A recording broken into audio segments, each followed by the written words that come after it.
বিসমিল্লাহির রহমানির রহিম। আলহামদুলিল্লাহি রাব্বিল আলামিন ওয়াসসালাতু ওয়াসসালামু আলা সাইয়্যিদিল মুরসালিন আম্মা বাদ। আজকে আমরা সূরা ইউনূসের ৭ নম্বর রুকু থেকে পড়ব। ৭ নম্বর রুকু আগে আমরা পড়েছিলাম কাফেরদের বিভিন্ন যে যুক্তি এবং তাদের যে আপত্তি নবীজি সাল্লাল্লাহু আলাইহি ওয়াসাল্লামের নবুয়তের বিষয়ে, সেটা নিয়ে আল্লাহ তাআলা বলছেন এবং তাদের আপত্তিগুলো খণ্ডন করছেন এই জায়গাগুলোতে। তো এই পর্যায়ে ৭ নম্বর রুকু থেকে আমরা ৬১ নম্বর আয়াত থেকে পড়ছি। আউযু বিল্লাহি মিনাশ শাইতানির রাজিম। বিসমিল্লাহির রহমানির রহিম। وما تكون في شأن وما تتلو منه من قرآن ولا تعملون من عمل إلا كنا عليكم شهودا إذ تفيضون فيه وما يعزب عن ربك من مثقال ذرة في الأرض ولا في السماء ولا أصغر من ذلك ولا أكبر إلا في كتاب مبين। আল্লাহ তাআলা বলছেন যে ওয়ামা তাকুনু ফি শা'নিন ওয়ামা তাতলু মিনহু মিন কুরআনিন, মানে আল্লাহ তাআলার যে ক্ষমতা সেইটার আল্লাহ তাআলা বয়ান করছেন যে ওয়ামা তাকুনু ফি শা'নিন, তুমি যেই কোনো অবস্থায় থাকো না কেন, মানে তুমি এই যে তোমার তুমি যে দাওয়াত দিচ্ছ, তুমি কি যেভাবে চেষ্টা করছো এবং তুমি যখন কোরআন পড়ো, সব সময় আমি হলো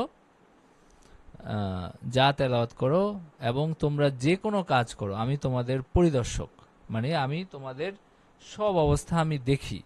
তো সুতরাং আমার কাছ থেকে কোনো কিছুই গোপন না, কোনো কিছুই লুকানো না, সব কিছুই আমার সামনে আছে বা আমি সব কিছুই দেখি। ইজ তুফিদুনা ফি ওয়ামা ইয়াযুবু আর রাব্বিকা মিন মিসকালি যাররাতিন ফিল আরদি ওয়ালা ফিস সামা, এবং আল্লাহ তাআলা বলছেন যে আল্লাহ তাআলার কাছ থেকে কোনো কিছুই গোপন হয় না বা কোনো কিছুই তার কাছ থেকে লুকানো হয় না, তার কাছে গোপন থাকে না। অনুপরিমাণ জিনিস, তার অপেক্ষা ক্ষুদ্রতর অথবা বৃহত্তর কোনো কিছুই আল্লাহ তাআলার কাছ থেকে গোপন থাকে না। ইল্লা ফি কিতাবিম মুবিন, এবং সবকিছু এমন কিছুই নাই যেটা সুস্পষ্ট কিতাবে নাই, যেটা লিপিবদ্ধ নাই। তার মানে সবকিছুই আল্লাহ তাআলার একটা প্ল্যান, তার যে একটা বৃহৎ একটা প্ল্যান অনুযায়ী তার নখদর্পণে বা তার হলো জ্ঞানের মধ্যেই সবকিছু হচ্ছে, এখান থেকে কোনো কিছুই বাইরে না। তো এটা হলো আল্লাহ তাআলা এখানে বললেন। তো এটার যে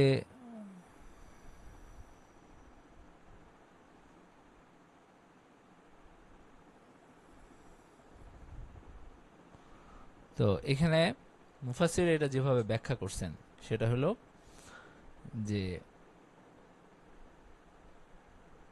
ওয়ামা তাকুনু ফি শা'নিন, তারা বলছেন যে সফল তাফাসির যেভাবে ব্যাখ্যা করা হচ্ছে সেটা হলো যে এই সম্বোধনটা রাসূল সাল্লাল্লাহু আলাইহি ওয়াসাল্লামকে করা হচ্ছে, মানে তুমি যে কোনো অবস্থায় থাকো হে মুহাম্মদ, ওয়ালা আমালিন মিনাল আমাল, যে কোনো কাজে থাকো, ওয়ামা তাতলু মিনহু মিন কুরআনিন, এবং তুমি যে কোরআন তেলাওয়াত করো, কোরআনের যে কোনো অংশ তুমি যখন তেলাওয়াত করো মানুষের সামনে বা মানুষের সামনে নাও হইতে পারে, যে কোনো অবস্থায়, এবং ওয়ালা তা'মালুনা মিন আমালিন, এবং তুমি ভালো মন্দ যেই কাজই করো, ইল্লা কুন্না আলাইকুম শুহুদান, আমি সেটা দেখি, ইজ তুফিজুনা ফি, যখন তোমরা হলো এই কাজগুলো করো, তখন যখন লিপ্ত থাকো। ওয়ামা ইয়াযুবু আর রাব্বিকা, আর আল্লাহর কাছ থেকে কিছুই গোপন না, মিন মিসকালি যাররাতিন ফিল আরদি ওয়ালা ফিস সামা, এই যে আপনার অনুপরিমাণ দুনিয়া মানে জমিনে বা আকাশমণ্ডলীতে কোনো কিছুই গোপন না। একটা ক্ষুদ্র পিঁপড়া কি করতেছে এটাও আল্লাহ তাআলার জ্ঞানের মধ্যে আছে, পুরা কায়নাতের মধ্যে। তো আমাদের ক্যাপাসিটি, যেটা আমাদের জ্ঞানের ক্যাপাসিটিতে আমরা এটা মানে আমাদের খুব অস্বাভাবিক লাগতে পারে বা হলো বুঝতে সমস্যা হইতে পারে যে কিভাবে আমরা যেখানে একটা ছোট রুমের মধ্যে কি হয় এটাই তো আমরা জানি না, আমরা নিজেরা নিজেদের অবস্থাটা জানি, কিন্তু এর বাইরে কত জায়গায় কত কিছু মানে হচ্ছে এটা কিন্তু আমরা জানি না। তো আমাদের জ্ঞানের ক্যাপাসিটি, আমাদের জ্ঞানের ক্ষমতা হলো সীমিত, আমাদের বুঝার এবং ইয়ের ক্ষমতাটা খুব সীমিত। তো আল্লাহ তাআলা বলতেছেন যে কোনো কিছু এই মিসকালে যাররা, আল্লাহ তাআলা যে কুল কায়নাতের স্রষ্টা এবং পুরা পরিচালক, তিনি এই পুরা কায়নাতে যত কিছু হচ্ছে সব কিছুই আল্লাহ তাআলা জানেন, এবং কোনো ক্ষুদ্রাতি ক্ষুদ্র কিছু তার কাছ থেকে গোপন না। এই কারণে আমরা যে কোনো কাজই করি আমাদের জানা উচিত যে আল্লাহ তাআলা আমাকে দেখছেন। ইন্না রাব্বাকা লাবিল মিরসাদ, মানে যেভাবে কোরআনে আরেক আয়াত আছে যে যেভাবে মানে শিকার যারা ধরে না, ওই যে ওত পেতে থাকে, একদম তীক্ষ্ণ দৃষ্টি রাখে যে কখন এটা আসবে বা কিভাবে মোক্ষম সময়ে তাকে গুলি করা হবে, এটা হলো মিরসাদ। তো আল্লাহ তাআলা বলছেন যে ইন্না রাব্বাকা লাবিল মিরসাদ, আল্লাহ সবকিছুই দেখছেন। তো এই অনুভূতিটা যখন আমাদের মধ্যে চলে আসবে, তখন আমাদের গুনাহ করার প্রবণতা আমাদের মধ্যে একদম কমে যাবে, যদি আমাদের মধ্যে ঈমান থাকে। তো আল্লাহ তাআলা বলতেছেন যে আমি সবকিছুই জানি, ওয়ালা আসগারা মিন যালিকা ওয়ালা আকবারা, ছোট বড় সবকিছু, ইল্লা ফি কিতাবিম মুবিন, সবকিছু লাওহে মাহফুজে লিপিবদ্ধ আছে। তো এখানে মুফাসসিররা বলছেন যে এটার অর্থ হলো যে আল্লাহ তাআলার কাছে কোনো কিছুই গোপন না, যদিও সেটা ছোট হোক, যত ছোটই হোক, কোনো কিছুই তার কাছে গোপন হয় না। তো এই কারণে আমাদের আমল করা উচিত, সর্বসময়ে চিন্তা করা উচিত যে আল্লাহ তাআলা আমার কাজে সন্তুষ্ট হচ্ছেন কিনা। যেমন হাদিসে আছে যে তোমরা যেন ছোট কাজ, ভালো কাজগুলোকে যেন তুচ্ছ মনে না করো। সেটা যদি ওই যে তোমার ভাইয়ের সাথে হাসি মুখে দেখা করাও হয়, তো আল্লাহ তাআলা এখানে বলে দিচ্ছেন যে আমার কাছে সবকিছুই আমার হিসাব নিকাশের মধ্যে আছে। এরপরে আল্লাহ তাআলা বলেন, তো এই আয়াত থেকে আমরা যে শিক্ষাগুলো পাই, আমরা এখান থেকে কি শিক্ষা পাই? এটা হলো যে পৃথিবীর ক্ষুদ্র থেকে ক্ষুদ্র কোনো কিছু আল্লাহ তাআলা অজানা নাই, আর আল্লাহ তাআলা সবকিছু প্রত্যক্ষ করেন, কাজেই আমলের ক্ষেত্রে মানুষের সতর্কতা অবলম্বন করা উচিত। এবং নাম্বার 3 হলো ক্ষুদ্র বৃহৎ সবকিছু লৌহে মাহফুজে লিপিবদ্ধ আছে। এই তিনটা বিষয় আমরা বুঝতে পারি এই আয়াতটা থেকে। এরপরে আল্লাহ তাআলা বলছেন, আলা ইন্না আউলিয়া আল্লাহি লা খাউফুন আলাইহিম ওয়ালা হুম ইয়াহজানুন আল্লাযীনা আমানু ওয়া কানু ইয়াত্তাকুন লাহুমুল বুশরা ফিল হায়াতিদ দুনিয়া ওয়া ফিল আখিরাহ লা তাবদীলা লিকালিমাতিল্লাহ যালিকা হুয়াল ফাওজুল আযীম ولا يحزنك قولهم إن العزة لله جميعا هو السميع العليم ألا إن أولياء الله, আল্লাহ তাআলা এখানে তার ওলিদের সম্পর্কে বলছেন। আল্লাহ তাআলা বলছেন যে ইন্না আউলিয়া আল্লাহি, আল্লাহ তাআলার যে ওলিরা, আল্লাহ তাআলার যে বন্ধুরা, তাদের কোনো ভয় নাই এবং তাদের কোনো চিন্তাও নাই। তারা কারা? তারা হলো আল্লাযীনা আমানু ওয়া কানু ইয়াত্তাকুন, যারা ঈমান আনে এবং যারা তাকওয়া অবলম্বন করে, এবং লাহুমুল বুশরা ফিল হায়াতিদ দুনিয়া ওয়া ফিল আখিরাহ, তাদের লাহুমুল বুশরা, তাদের জন্য আছে সুসংবাদ দুনিয়াতেও আখিরাতেও। লা তাবদীলা লিকালিমাতিল্লাহ, এটার মধ্যে আল্লাহর কালিমার মধ্যে কোনো পরিবর্তন নাই, মানে আল্লাহ তাআলার কালিমা কোনো, এটার মধ্যে কোনো পরিবর্তন হয় না। আল্লাহ তাআলার প্রতিশ্রুতি, এটার কোনো বদল হয় না। যালিকা হুয়াল ফাওজুল আযীম, এটা হলো একটা মহা সফলতা। ওয়ালা ইয়াহজুনকা কাউলুহুম ইন্নাল ইজ্জাতা লিল্লাহি জামিআ, এবং তাদের হলো কথা তোমাকে যেন কষ্ট না দেয়। ইন্নাল ইজ্জাতা লিল্লাহি জামিআ, নিশ্চয়ই সমস্ত সম্মান আল্লাহর। হুয়া সামিউল আলিম, তিনি সর্বশ্রোতা সর্বজ্ঞ। মানে তাদের কথার কারণে কেউ অসম্মানিত হয় না, তাদের কথার কারণে কারো সম্মান কমে যায় না। বরং আল্লাহ তাআলারই সব সম্মানের মালিক তিনি, এবং ওয়া হুয়াস সামিউল আলিম, তিনি সর্বশ্রোতা সর্বজ্ঞ। তো প্রথম আয়াতে আল্লাহ তাআলা বলছেন আলা ইন্না আউলিয়া আল্লাহি লা খাউফুন আলাইহিম ওয়া লা হুম ইয়াহজানুন, জেনে রাখো যে আল্লাহ তাআলার যে আহবাব, তার যে বন্ধুরা, যাকে যারা আল্লাহকে ভালোবাসে এবং আল্লাহ যাদেরকে ভালোবাসেন, তাদের কোনো ভয় নাই। তো ওয়ালা হুম ইয়াহজানুন, এবং তাদের কোনো মানে দুঃখের কোনো কারণও তাদের নাই। তো এরা কারা? এটা আল্লাহ তাআলা বলছেন আল্লাযীনা আমানু ওয়া কানু ইয়াত্তাকুন, যারা হলো ঈমান আনছে আল্লাহর রাসূলের উপরে, আল্লাহর উপরে ঈমান আনছে, এবং যারা তাকওয়ার সাথে জীবন যাপন করে, মানে তারা হলো আল্লাহকে ভয় করে, তার নির্দেশ মেনে তারা হলো জীবন পরিচালনা করে। তো যে ওয়ালি হুয়াল মুমিনুত তাকি, এই ওয়ালি যে আল্লাহর বন্ধু যাদেরকে বলা হয়েছে, তারা হলো একজন তাকওয়াবান মুমিন, তিনি হলেন আল্লাহর ওয়ালি, তারা হলেন আল্লাহর ওয়ালি। এই প্রসঙ্গে আমরা একটা হাদিসের কথা বলতে পারি, যে হাদিসে রাসূলুল্লাহ সাল্লাল্লাহু আলাইহি ওয়াসাল্লাম বলছেন যে আল্লাহ তাআলার এমন কিছু বান্দা আছে যারা নবী না, শহীদও না, কিন্তু তাদেরকে নবী এবং শহীদরাও তাদেরকে ঈর্ষা করে। এই ধরনের একটা হাদিস আছে। তো এবং তারা হলো কিয়ামতের দিন তারা আল্লাহর সাথে তাদের সম্পর্ক দেখে, আল্লাহর কাছে তাদের মর্যাদা দেখে ঈর্ষা করবেন নবীরা এবং শহীদরা। তো সাহাবীরা জিজ্ঞেস করছেন যে আমাদেরকে বলেন যে তারা কারা এবং তাদের আমল কি, কি আমলের কারণে তারা হলো এই হিংসাটা হয়, মানে কি আমলের কারণে তাদের এত মর্যাদা হবে। তো তারা বলছেন আমরাও তাদেরকে ভালোবাসবো আমরা যদি জানতে পারি। তখন নবীজি সাল্লাল্লাহু আলাইহি ওয়াসাল্লাম বলছেন তারা এমন কিছু মানুষ যারা পরস্পরকে ভালোবাসে আল্লাহ তাআলার জন্য।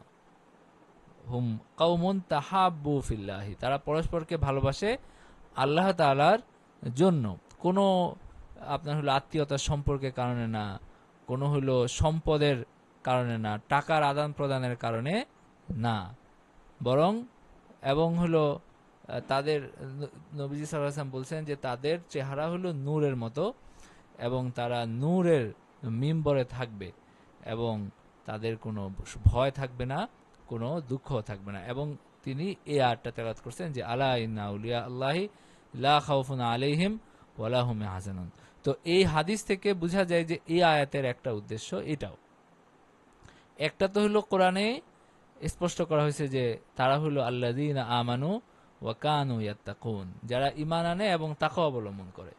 তো আরেকটা ব্যাখ্যা যেটা আমরা হাদিস থেকে পাই সেটা হলো যে এমন কিছু মানুষ যারা পরস্পরকে ভালোবাসে, পরস্পরকে তারা পছন্দ করে শুধু আল্লাহ তাআলার জন্য, অন্য কোনো কারণ নাই। মানে এটা কোনো দুনিয়াবি কোনো তার মানে কোনো জৈবিক আকর্ষণ না, কোনো শারীরিক আকর্ষণ না, কোনো রকম সম্পদের আকর্ষণ না, এবং কোনো রকম আত্মীয়তার আকর্ষণ না, বরং শুধু আল্লাহ, সে আল্লাহর সাথে তার সম্পর্ক বা আল্লাহর সাথে তার সম্পর্কের কারণেই তাকে সে পছন্দ করে। এইটা এরকম। তো এই ধরনের সম্পর্কের এত বেশি মর্যাদা হাদিসে বর্ণিত হয়েছে। লাহুমুল বুশরা ফিল হায়াতিদ দুনিয়া ওয়া ফিল আখিরা, তাদের জন্য দুনিয়া এবং আখিরাতে তাদের জন্য সুসংবাদ আছে। তাদেরকে ফেরেশতারা সুসংবাদ দেয়, আল্লাহ তাআলার সন্তুষ্টির এবং রহমতের সুসংবাদ দেয়, এবং আখিরাতেও জান্নাতে তাদেরকে সুসংবাদ দেওয়া হবে। ইন্নাল্লাযীনা ক্বালু রাব্বুনাল্লাহু সুম্মা ইসতাকামু, যেমন আরেক আয়াতে আছে যে যারা বলে যে আমাদের রব আল্লাহ, তারপর সেখানে দৃঢ় থাকে, তাতানাজ্জালু আলাইহিমুল মালায়েকা, তাদের কাছে ফেরেশতারা অবতীর্ণ হয় এবং তাদেরকে বলে যে তোমরা ভয় করো না এবং দুঃখিত হও না, বরং তোমরা হলো জান্নাতের সুসংবাদ গ্রহণ করো, বিল জান্নাতিল্লাতী কুনতুম তুআদুন, যেই জান্নাতের ওয়াদা তোমাদেরকে করা হয়েছে। তো দুনিয়াতে তারা জান্নাতের সুসংবাদ পায়, আখিরাতে তারা তো সরাসরি জান্নাতে থাকবে এবং সুসংবাদ প্রাপ্ত হবে। যালিকা হুয়াল ফাওজুল আযীম, আর এটা একটা মহা সফলতা। তো আমরা যদিও দুনিয়ায় আমাদের যেহেতু দুনিয়া ঘিরে আছে আমাদের চারদিকে, আমরা সফলতা অন্য কিছুকে মনে করি, কিন্তু আল্লাহ তাআলা বলতেছেন যে এই যে আল্লাহ তাআলার সন্তুষ্টি অর্জন করা, ঈমান এবং তাকওয়া অর্জন করা, এবং এই মানে উন্নীত হওয়া যে তারা দুনিয়াতে সুসংবাদ পায়, আখিরাতে সুসংবাদ পায়, এটা হলো একটা মহা সফলতা। এর চেয়ে বড় সফলতা মানুষের জীবনে আর নাই। লাহুমুল আল্লাযীনা যালিকা হুয়াল ফাউজুল আযীম ওয়ালা ইয়াহজুনকা কাউলুহুম, আর তোমাকে যেন যন্ত্রণা না দেয়, যেন তোমাকে দুঃখিত না করে হে মুহাম্মদ, তারা যে তোমাকে মিথ্যা সাব্যস্ত করে এই বিষয়টা, কারণ এবং তারা যে বলে তুমি নবী না, এগুলো যেন তোমাকে দুঃখিত না করে। আর আল্লাহ তাআলার ইজ্জত, সবকিছু আল্লাহ তাআলার জন্য, মানে যত শক্তি, যত ক্ষমতা, বিজয়, সবকিছুই আল্লাহ তাআলার জন্য, এবং তিনি তোমাকে সাহায্য করছেন এবং তোমাকে রক্ষা করছেন, তোমাকে তাদের কাছ থেকে রক্ষা করবেন তিনি। তো সুতরাং তাদেরকে নিয়ে এত চিন্তা করার, তাদেরকে নিয়ে এত দুশ্চিন্তাগ্রস্ত হওয়ার কিছু নাই। ও সামিউল আলিম, তিনি সর্বশ্রোতা, সর্বজ্ঞ। তো চিন্তা করে দেখেন যে এইটা যখন নাজিল হচ্ছে এই আয়াতটা, তখন এটা কিন্তু মানে মনে হচ্ছে কি অবাস্তব। কারণ নবীজি সাল্লাল্লাহু আলাইহি সাল্লাম 14 বছর ধরে তিনি মক্কায় দাওয়াত দিয়ে যাচ্ছেন, আর তার জন্য পরিস্থিতি আরো কঠিন থেকে কঠিনতর হয়ে যাচ্ছে। আপনারা যদি নবীজি সাল্লাল্লাহু আলাইহি সাল্লামের মক্কার জীবন দেখেন, দেখবেন যে কত ধৈর্যের সাথে মানে তিনি দাওয়াত দিছেন 14টা বছর, অথচ এই সময়টা আরো কঠিন হয়ে যাচ্ছে, কাফেররা আরো বেশি তারা হলো শত্রুভাবাপন্ন হয়ে উঠছে। মানে কিছু মানুষ ইসলাম গ্রহণ করছে, কিন্তু মক্কায় তো কোনো ক্ষমতা তাদের নাই, এবং তারা প্রতিনিয়ত তাদের কাছ থেকে বাধার মুখে পড়তেছেন, তাদেরকে এত কঠিন একটা অবস্থা। তো সেই সময় আল্লাহ তাআলা বলতেছেন যে ইন্নাল ইজ্জাতা লিল্লাহি জামিয়া, সব ক্ষমতা আসলে আল্লাহ তাআলার। তো আপনার মনে হয় যে আপনার এত ক্ষমতা, কিন্তু এই অবস্থা কেন? মানে আপনার হলো আপনার দ্বীনের দাওয়াত আমি দিয়ে যাচ্ছি 14 বছর ধরে, অথচ এখানে কোনো মানে কিছুই হচ্ছে না, তাহলে আপনার ক্ষমতা কেমন ক্ষমতা হইলো, তাই না? কিন্তু চূড়ান্ত বিচারে তো আল্লাহ তাআলার এই কথাটা সত্যে পরিণত হয়েছে। কোরআনের মুজিজা হলো এটা, যে দেখবেন যে কোরআনের যেই ভবিষ্যৎবাণীগুলো করা হয়েছে সেগুলো সত্যে পরিণত হয়েছে। আল্লাহ ঠিকই তার নবীকে রক্ষা করছেন, ঠিকই তার দ্বীনকে বিজয়ী করছেন পরবর্তী মাত্র 10 বছরের মধ্যে। তো ওই সময় বসে কেউ কল্পনাও করতে পারবে না, এই যে মক্কার শেষ দিকে যখন সূরা ইউনূস নাজিল হয়, তখন কারো চিন্তাও আসবে না যে এটা আগামী 10 বছরের মধ্যে কি হচ্ছে। এটা কারো চিন্তা করার ক্ষমতা কারো নাই, কারণ তখন এত কঠিন অবস্থা ছিল। তো এই আয়াতগুলো থেকে আমরা কি শিক্ষা নির্দেশনা পাই, কে একজন বলেন?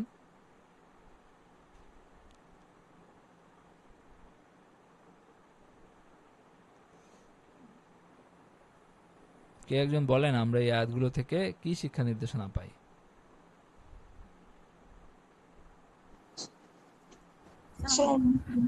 ওয়ালাইকুম আসসালাম। জি, যে প্রথম আয়াতেই বলা হয়েছে যে আল্লাহ তাআলার কাছে কোনো কিছুই গোপন নাই, আল্লাহ তাআলা সবকিছুই জানেন। আর আল্লাহ তাআলা ওঁত পেতে বসে আছেন যে যখনই আমরা কোনো ধরনের ভুল পথে চলে যাব বা ভুল কাজ করার চেষ্টা করব, তখনই আল্লাহ আমাদের পাকড়াও করবেন। সেটা হতে পারে যে আল্লাহ ওত দুনিয়াতে পেতে পাকড়াও বসে আছেন করছেন। এইভাবে বলা ঠিক না। এটা হলো আমরা যখন বাংলায় বলি তখন এটা খারাপ শোনায়। মানে আমি এটা অন্য আয়াতের কথা বলছি, আয়াতের কথা বলি নাই। মানে আরবি যে আপনার অলংকার, সেই অলংকারপূর্ণ একটা ভাষায় আল্লাহ তাআলা বুঝাইছেন যে তিনি সর্বক্ষণ আমাদের দেখছেন। তো উৎপেতে থাকা এটা তো আসলে আল্লাহর শানে এটা খারাপ শোনা যায়, ঠিক আছে? আমি আমি বলছি যে শিকারী যেভাবে উৎপেতে থাকে এবং যেভাবে সে সতর্ক দৃষ্টি রাখে সেটা কথা বলছি, যে আল্লাহ তাআলা আমাদের সব সময় এভাবে আমরা তার দৃষ্টিতে আছি, কিন্তু তিনি ওত পেতে বসে নাই আমাদের জন্য। আচ্ছা, হ্যাঁ, ভালো, আচ্ছা, এরপর মানে বলেন। জি, সবসময় হচ্ছে মানে অবজার্ভ করতেছেন আল্লাহ তাআলা, হ্যাঁ, এইটি আর আমরা কি। সবসময় আল্লাহ তাআলার একটা জি জি। পরিদর্শন এবং দৃষ্টির সীমার মধ্যে আছি, এই আর কি বিষয়। হ্যাঁ, আচ্ছা, তারপর হচ্ছে যে উম, তবে তাদের জন্য কোনো দুঃখ নাই বা তাদেরকে কোনো ধরনের কষ্ট পাইতে হবে না, যারা আল্লাহ তাআলার এই রহমত গুলা তারা সবসময় মনে রাখবে, মাথায় রেখে ওইভাবে কাজ করবে, নিয়ামত গুলা মাথায় রেখে কাজ করবে, যে আল্লাহ তাআলা কি কি তাদেরকে দিয়েছে সেটার উপরে বেস করে তারা ওইগুলাকে ভালো কাজে ব্যয় করবে। আর হচ্ছে মানুষ অনেক ছোটখাটো ভালো কাজও ছেড়ে দেয় এটা ভেবে যে হয়তো এগুলা ইগনোরেবল, অত বেশি গ্রহণযোগ্যতা নাই আল্লাহর কাছে, এগুলা ভেবে তারা ছেড়ে দেয়। কিন্তু এই সব ছোট্ট ছোট্ট সূক্ষ্ম সূক্ষ্ম ব্যাপারও আল্লাহ তাআলা ধরবেন, যে এইগুলোর মাধ্যমে যদি আমাদের একটু হলেও মুক্তি পাওয়া যায়। আর সর্বোচ্চ সফলতা তো জান্নাত লাভ করা, তাকওয়া লাভ করা। তো এই ব্যাপারগুলাই ছিল আর কি। হ্যাঁ, সুন্দর বলছেন আপনি। তো আমরা দেখি যে আহ, আমরা পয়েন্ট বাই পয়েন্ট কি কি ইয়াগুলো পাই। প্রথমত 62 নাম্বার আয়াত থেকে আমরা যে দুইটা শিক্ষা পাই, একটা হলো প্রকৃত অর্থে যারা আল্লাহর ওলি, আল্লাহর বন্ধু হতে পারবে, তাদের কোনো ভয় এবং দুঃখ নাই, তাদের কোনো দুঃখ থাকবে না। সুতরাং দুনিয়াতে যে কোনো পেরেশানি আসলে পরকালের কথা স্মরণ করে তারা সান্ত্বনা পাবে। তো যারা আল্লাহর সাথে যাদের সম্পর্ক আছে, মানে যাদের সম্পর্কটা আল্লাহ তাআলা পর্যন্ত ব্যাপ্ত হইতে পারে আর কি, তাদের আসলে কোনো চিন্তা সেভাবে হয় না দুনিয়ার এই সমস্ত বালা মুসিবত। তারা এটা এটা নিয়ে তারা দুশ্চিন্তাগ্রস্ত হয় না, কারণ তাদের মূল মনোযোগ আখেরাতে নিবদ্ধ থাকে। আর আখেরাতে আল্লাহ তাআলা অবশ্যই তাদেরকে উত্তম পুরস্কারে পুরস্কৃত করবেন। এটা হলো 62 নাম্বার আয়াত থেকে আমরা বুঝতে পারি। 63 নাম্বার আয়াত জি, থেকে। ওস্তাদ আমি একটু কথা বলি জি, এখানে। জি, জি। জি, আম, অনেক সময় দেখা যায় যে আমরা তো সবসময় এরকম হয় না যে এক্সপেকটেশন রাখি না, কিন্তু কখনো কখনো আমাদের এক্সপেকটেশন থাকে যে আমরা কারোর প্রতি কোনো একটা রহম করলে বা অনুগ্রহ করলে সে বিনিময়ে আমাদেরকেও একটা রহম করবে বা অনুগ্রহ করবে। এখন এইটা কি মানে উম কাটাকাটি চলে যায় কোনোভাবে? না, প্রতিদানের আশা শুধু আল্লাহর কাছ থেকেই রাখা উচিত, তাই না? প্রতিদানের আশা জি, কিন্তু শুধু তারপরে মানে আমাদের মানে একটা কি বলবো, একটা আমাদের একটা সাধারণ আশা মনোভাব তৈরি আর হয়, কি। এটা জি এটা জি একটা স্বাভাবিক বিষয়। এবং আল্লাহ তাআলার ধরেন আমাদের প্রতি কেউ অনুগ্রহ করলে তার শুকরিয়া আদায় করা, সেই অনুগ্রহের বদলা দেওয়ার চেষ্টা করা, এটা তো মুমিন হিসাবে আমাদের কর্তব্য। তো সুতরাং আমাদের মনে একটা এক্সপ্রেশন তৈরি হয়, তবে সচেতনভাবে আমাদের আশা শুধু আল্লাহর কাছে রাখা উচিত। ঠিক আছে? যে কিছু পাওয়ার আশা, তাহলে আমরা সোয়াবটা পরিপূর্ণভাবে পাবো। কোনো একটা উপকার করে আমরা যদি শুধু আল্লাহর কাছেই আশা করি, তাহলে আমরা সোয়াবটাও পরিপূর্ণ পাবো এবং আমাদের পরবর্তীতে হতাশ হইতে হবে না। কারণ মানুষের উপর আশা করে আসলে কোনো লাভ নাই। ঠিক আছে? একটা খুব প্রসিদ্ধ হাদিস আছে, আমার এই মুহূর্তে মনে পড়ছে না, যে নবীজি সাল্লাল্লাহু আলাইহি ওয়াসাল্লাম বলছেন যে মানুষের কাছ থেকে আশা যত কম করা যায় এবং আশা বাদ দিয়ে শুধু আল্লাহর কাছে আশা আশা করা। আমার দায়িত্ব আমি পালন করব, আমার দায়িত্ব আমি পালন করব প্রত্যেকের প্রতি, যেটা যথাযথ, এবং এটা আল্লাহর জন্য করব। কিন্তু বিপরীতে সে আমাকে অনেক কিছু করে ফেলবে, এই আশাটা না রাখা উচিত। এটা সন্তানের ক্ষেত্রে, এটা সব ক্ষেত্রে, যে এটা হইলে আর যেটা হয় সেটা হলো যে হতাশ হইতে হয় না, পরে এটা নিয়ে আবার আশা ভঙ্গের যে বেদনা, সেটা থেকে বাঁচা যায়। তো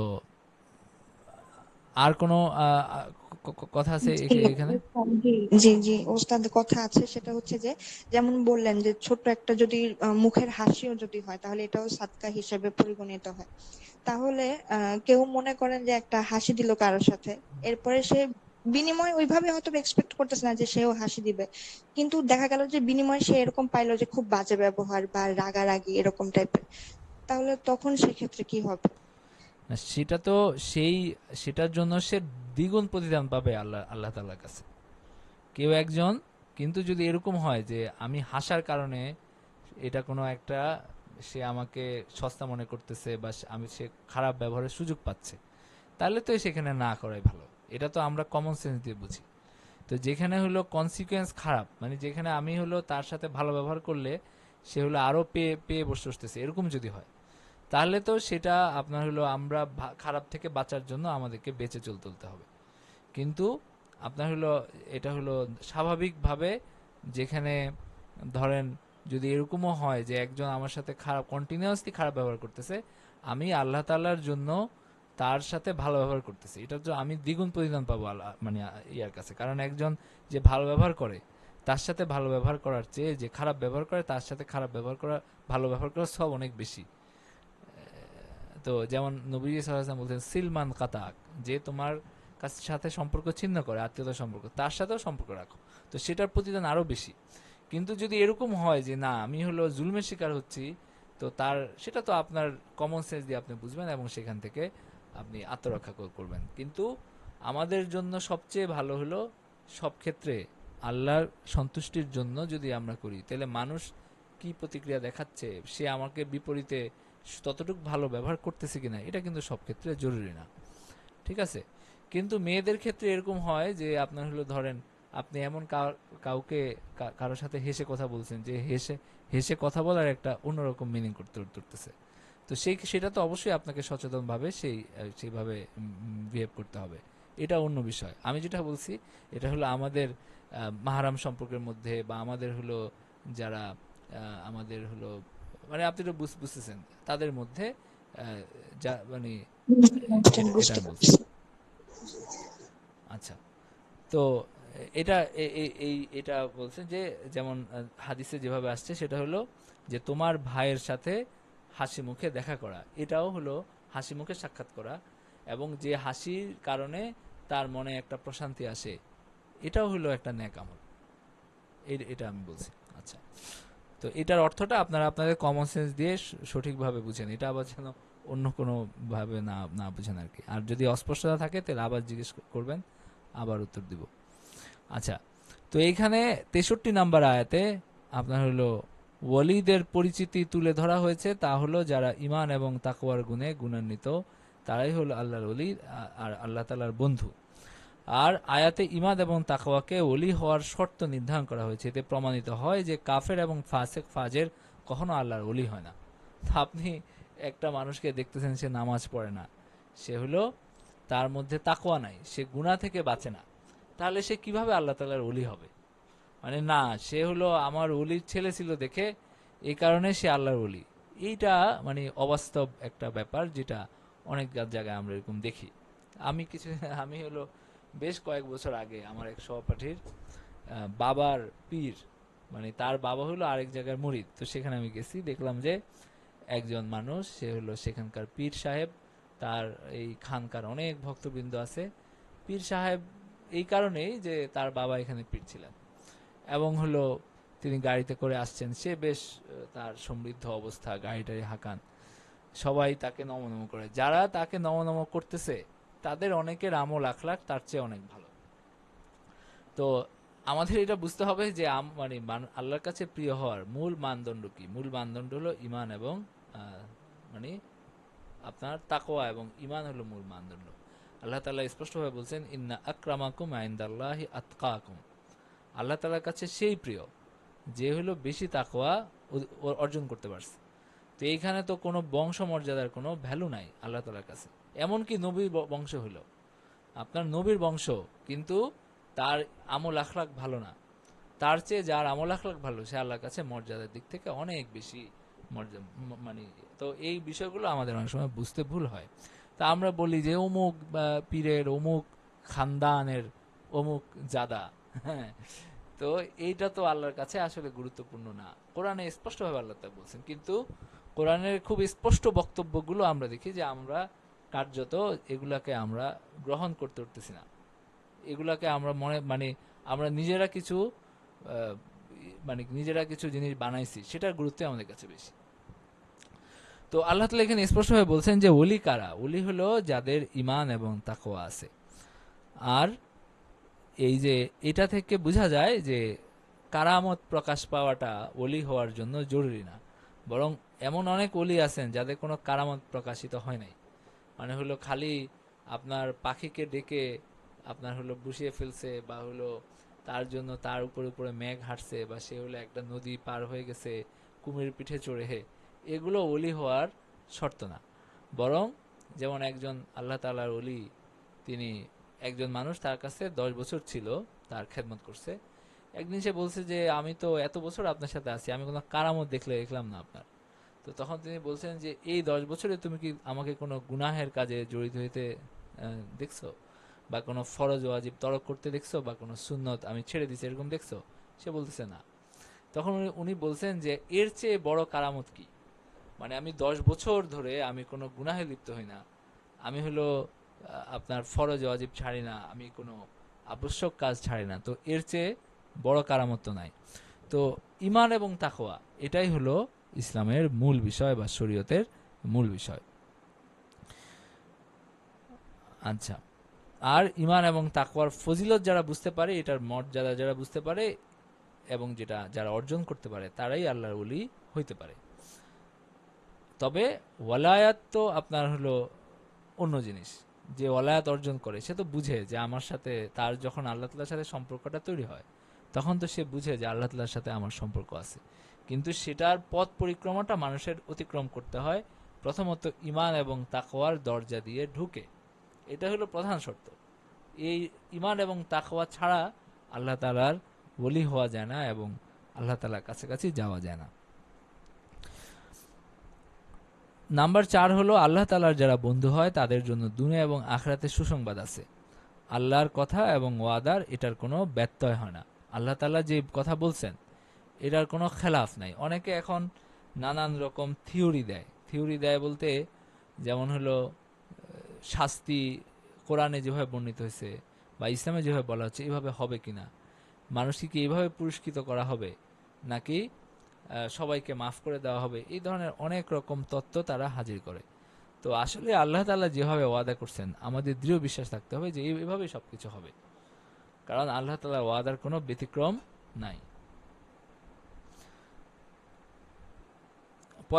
65 নম্বর আয়াতে রাসূল সাল্লাল্লাহু আলাইহি ওয়াসাল্লামকে সান্ত্বনা দেওয়া হয়েছে, আর দাওয়াত দানকারীর জন্য উচিত নয় বাতিলপন্থীদের বিভিন্ন রকম মন্তব্যে দুঃখিত হওয়া, কারণ সমস্ত শক্তি আল্লাহর, আল্লাহই সবকিছু করেনেওয়ালা, অতএব তাদের এরূপ মন্তব্যে কিছু যায় আসে না।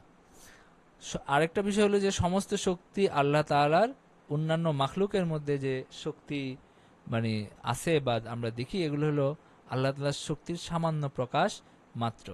যেমন আলোর উৎস সূর্য, কিন্তু মানে পৃথিবীর সাথে কিছুটা সম্পর্কের কারণে পৃথিবীতে সূর্যের আলো প্রকাশ পায়, চাঁদে সূর্যের আলো প্রকাশ পায়, কিন্তু মূল উৎস কিন্তু সূর্য। তো একইভাবে আল্লাহ তাআলার শক্তির প্রকাশ আমরা, যেমন হলো আমরা যখন বজ্রপাত দেখি, আমরা যখন হলো ঝড়ো বাতাস দেখি, আমরা দেখি যে প্রচণ্ড ঝঞ্ঝা বায়ু, এই যে এটার যে শক্তি, এটা হলো আল্লাহর শক্তির সামান্য প্রকাশ। দেখবেন যে হলো ঘূর্ণিঝড়ে একদম লণ্ডভণ্ড হয়ে যায় এলাকার পর এলাকা, আপনার হলো সব কিছু মিসমার হয়ে যায়, এত বেশি শক্তি ধারণ করে।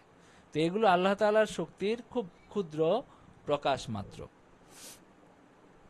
আর আল্লাহ তাআলা সবকিছু জানেন, সবকিছু শুনেন, অতএব কথা এবং কাজ সব ব্যাপারেই আমাদের সাবধান থাকা উচিত।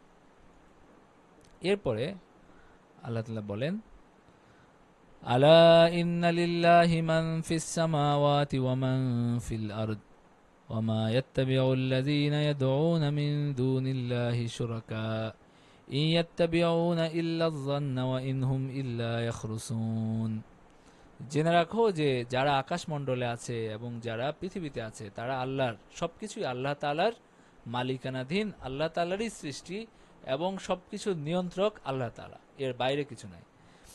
যারা আল্লাহ ব্যতীত অপরকে শরীক রূপে ডাকে তারা কিসের অনুসরণ করে? তারা তো শুধু অনুমানের অনুসরণ করে, তারা শুধু কিছু ধারণার অনুসরণ করে। আলা ইন্না লিল্লাহি মান ফিস সামাওয়াতি ওয়া মান ফিল আরদ ওয়া মা ইয়াত্তাবিউল্লাযীনা ইয়াদউনা মিন দুনিল্লাহি শুরাকা ইন ইয়াত্তাবিউনা ইল্লা আয-যান্না ওয়া ইন হুম ইল্লা ইয়াখরুসুন। هو الذي جعل لكم الليل لتسكنوا فيه والنهار مبصرا إن في ذلك لآيات لقوم يسمعون। তো আল্লাহ তাআলা ইয়াতে বললেন যে তিনি সৃষ্টি করেছেন তোমাদের জন্য রাত যেন তাতে তোমরা বিশ্রাম করতে পারো এবং দিবস যেন তোমরা দেখতে পাও, মানে যেন তোমরা কাজ করতে পারো, এবং ইন্না ফি যালিকা লাআয়াতিল লিকাউমিন ইয়াসমাউন, আর যে সম্প্রদায় শুনে, যারা শ্রবণ করে, যারা আল্লাহ তাআলার বাণী শুনতে পারে, নিশ্চয়ই তাদের জন্য এতে নিদর্শন রয়েছে। তো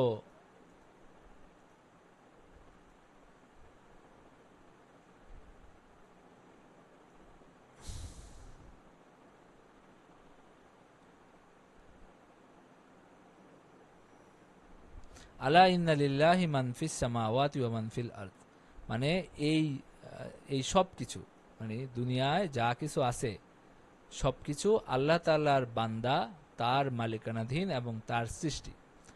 এবং হলো যারা আল্লাহকে বাদ দিয়ে অন্য কিছুকে ডাকে তারা হলো শুধু কিছু ধারণার অনুসরণ করে, যে তারা মনে করে যে তারা এটা তারা শাফাত করবে, তারা মনে করে যে তারা হলো কোনো লাভ ক্ষতির মালিক।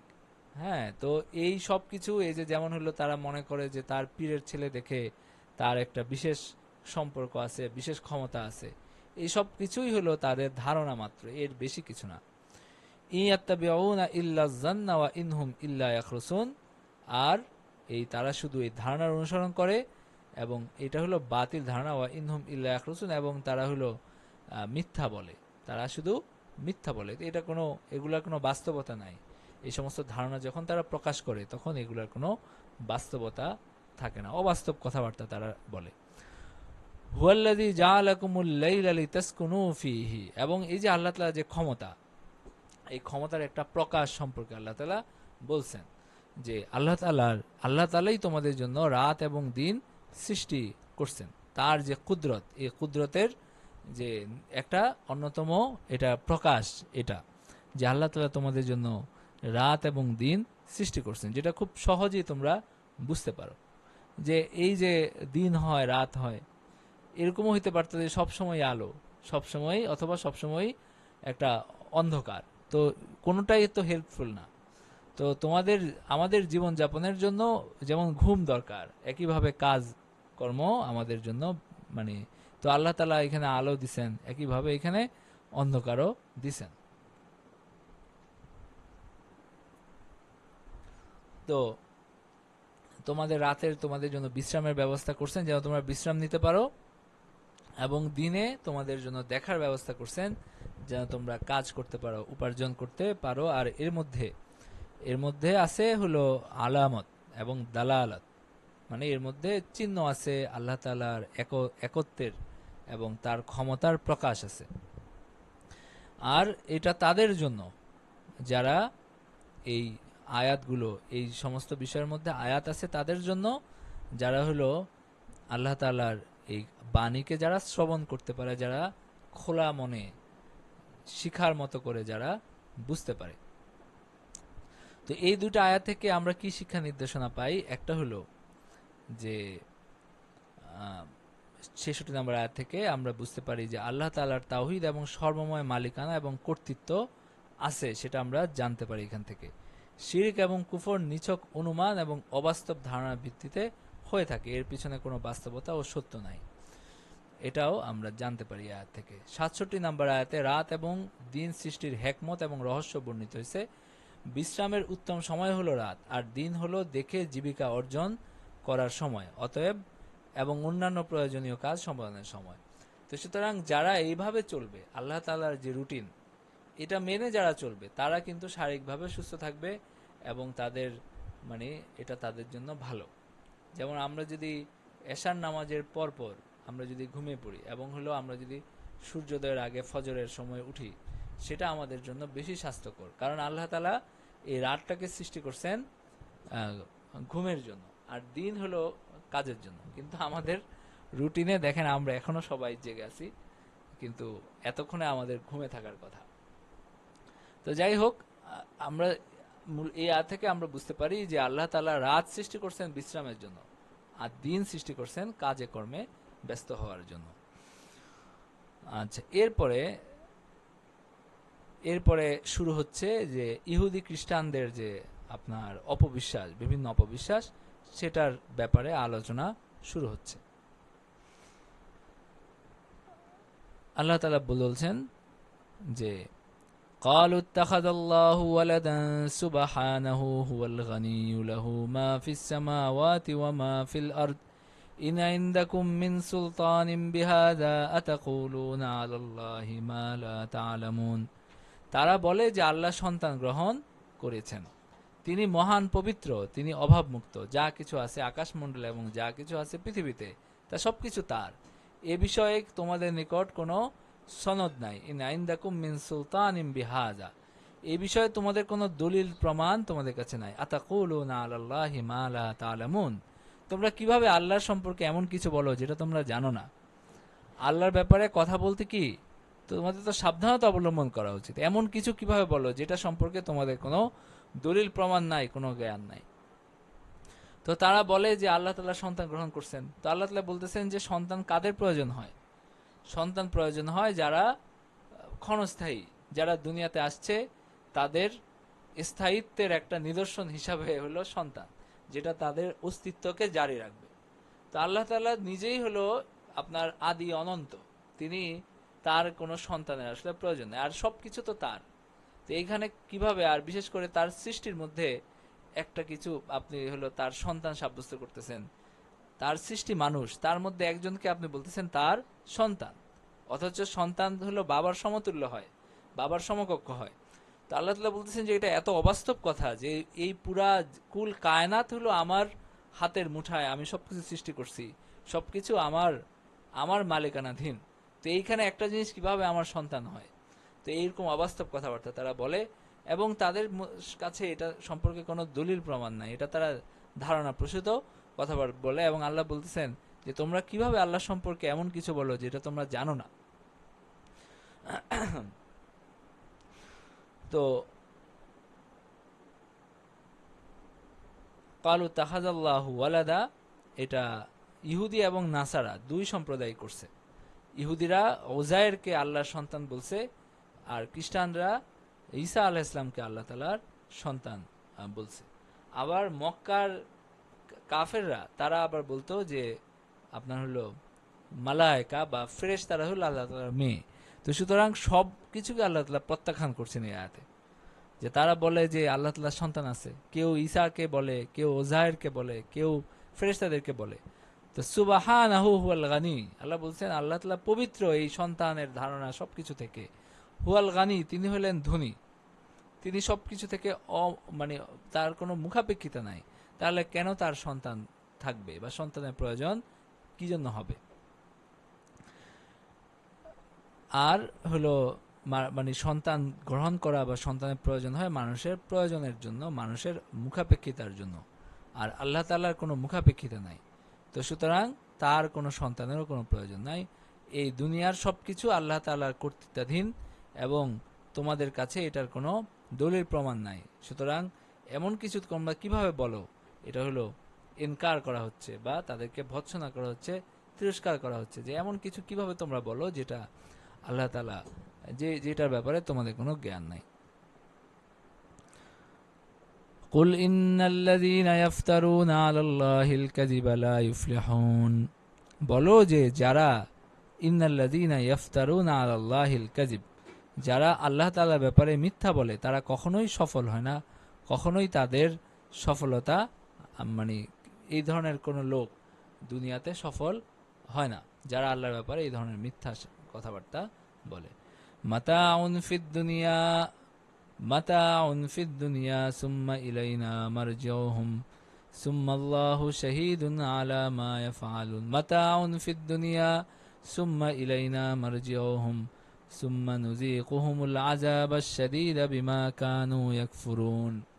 তো আল্লাহ তাআলা বলতেছেন যে দুনিয়ার কিছুদিন তোমরা ভোগ সামগ্রী পাবা, কিছুদিন তোমরা ভোগ করতে পারো, এরপরে মাতাউন ফিদ দুনিয়া, এরপরে সুম্মা ইলাইনা মারজিউহুম, আমার কাছে তোমাদেরকে ফিরে আসতে হবে, এবং সুম্মা নুযীকুহুমুল আযাবাশ শাদীদ, এরপরে তোমাদেরকে আখিরাতে কঠিন শাস্তি ভোগ করতে হবে, তোমাদের কুফরির কারণে, আল্লাহর প্রতি মিথ্যা সাব্যস্ত করার কারণে, মিথ্যা আরোপ করার কারণে।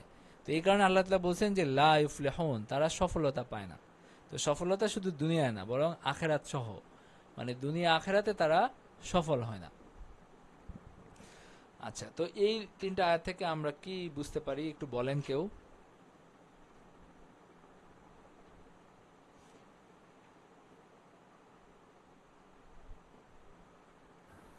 এখানে বলা হয়েছে আল্লাহ দিন আর রাতকে আসলে কেন সৃষ্টি করেছেন আল্লাহ সেইটা বলেছেন, অর্থাৎ মানে দুনিয়া সৃষ্টির উদ্দেশ্য, আল্লাহ একটা সিস্টেমেটিক ওয়েতে দুনিয়া বানিয়েছেন, মানুষকে পাঠিয়েছেন। এটা এবং তো আমাদের চলে গেছে আগের অংশে, আমরা এখানে আলোচনা করছি 68 নাম্বার আয়াত থেকে। আচ্ছা 68 নম্বর আয়াত হলো এই যে এটা, কালু তাখাদাল্লাহু ওয়ালাদা। আচ্ছা আচ্ছা, এখানে যেটা বলা হয়েছে সেটা হচ্ছে আল্লাহর সন্তান গ্রহণের কথা বলা হয়েছে। অর্থাৎ এই যে যারা মিথ্যা কথা বলছে যে আল্লাহর সন্তান, এটা তো আসলে বায়োলজিক্যাল যে বিষয়গুলো, এটা কখনোই সম্ভব না। এবং আল্লাহ এটা থেকে পবিত্র। আল্লাহ অন্যান্য আয়াতে এটা ঘোষণা দিয়েছেন। তো ওরা যারা এটা এই কথাটা বলে, তারা অবশ্যই হচ্ছে এদের জবাব আল্লাহ তাদেরকে দিবে কিয়ামতের দিন। এবং তারা কখনোই সফলকাম হবে না। বিষয়টা এরকম আর কি, যে কিয়ামতের দিন যখন ওদেরকে প্রশ্ন করা হবে, তখন তারা আসলে এগুলোর কোনো কিছুই অ্যান্সার দিতে পারবে না। এই ব্যাপারে তো ওদের কাছে কোনো দলিল নাই যে আল্লাহ তাকে সন্তান হিসেবে নিয়েছেন, অথবা হচ্ছে মানে দলিল ছাড়া তো তারা কথা বলছে। অর্থাৎ কাফির মুশরিকদের কথা বলা হচ্ছে। তো আল্লাহ এই বিষয়টা খণ্ডন করেছেন এই আয়াতগুলোতে। আচ্ছা, হ্যাঁ, এই বিষয় এটা একটা গুরুত্বপূর্ণ বিষয়। এই আয়াতগুলোর প্রধান বিষয় হলো এটা যে আল্লাহ তাআলার কোনো সন্তান নাই। এবং যারা এই সমস্ত কথাবার্তা বলে, আমরা বলছি যে মুশরিকরাও বলে, ইহুদিরা বলে, খ্রিস্টানরা বলে, মানে আবার ঈশ্বরের সন্তান, অনেক এরকম অনেক কিছু অনেক ধর্মে এইভাবে আছে। কিন্তু আসলে আমরা সবাই আল্লাহ তাআলার বান্দা, আমরা আল্লাহ তাআলার সন্তান না। সন্তান হলো মানুষের জাত থেকে আসে, মানে সন্তান হলো আমি যা, আমার সন্তানও তা। আমি মানুষ, আমার সন্তানও মানুষ, তাই না? তো আল্লাহ তাআলার সন্তান তো মানুষ হয় না, মানুষ হওয়ার কোনো কারণ নাই। আল্লাহ তাআলার সন্তান ফেরেশতা হওয়ারও কোনো কারণ নাই।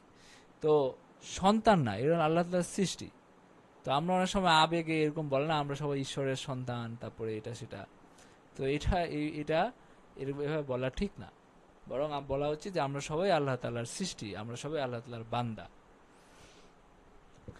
তো এটা হলো একটা প্রধান বিষয় এই তিনটা আয়াতের। আর আরেকটা বিষয় হলো যে আল্লাহ তাআলার উপর যারা মিথ্যা আরোপ করে, যারা ওই যে যারা বলে যে এটা হালাল ওটা হারাম, কোরআন আয়াত আছে না, কালো হাযা হালালুন ওয়া হাযা হারামুন, এভাবে বলে আল্লাহ তাআলার উপর মিথ্যা আরোপ করে। তো এটা ঠিক না কোনোভাবেই। মানে বিশেষ করে কোনো কিছু হালাল হারাম বলার ব্যাপারে খুব সাবধান থাকা উচিত। অনেকে এভাবে নানান কিছু এটা হারাম বলে, মানে সে জানে এগুলা না তো, আসলে। এখানে একটা কথা আছে। এখানে অনেক সময় যখন আমরা নিষেধ অর্থে হারাম বলি, আমি না এগুলা, বিশেষ করে হুজুরেরা কিন্তু ওয়াজের মধ্যে বেশি বলেন। এটা তো সাধারণ মানুষ আমরা কিন্তু কখনোই বলি না, আমার যেটা মনে হয়। তো সেই ক্ষেত্রে নিষেধ অর্থে বললে কি তাহলে এটা কেমন হয়? নাকি শব্দটাই উচ্চারণ করা যাবে না, কোনটা? আমি বলতেছি যে কোনো কিছু আমরা নিষিদ্ধ বলার আগে, কোনো কিছু হারাম বলার আগে আমাদের এটা নিশ্চিত হওয়া উচিত যে এই ব্যাপারে আল্লাহ তাআলা এটা হারাম করছেন, ঠিক আছে? তো একটা জিনিস ধরেন অপছন্দনীয়, কারণ সেই ব্যাপারে আল্লাহ তাআলার কোনো স্পষ্ট নির্দেশনা নাই, তো সেটাকে আপনি যদি হারাম বলে দেন, এটা ঠিক না। যেমন আমরা বলতে পারি যে মদ হারাম, আমরা বলতে পারি যে হলো জুয়া হারাম, আমরা বলতে পারি যে শূকরের মাংস হারাম, কারণ এই বিষয়গুলো আল্লাহ তাআলা স্পষ্টভাবে বলছেন যে এটা হারাম।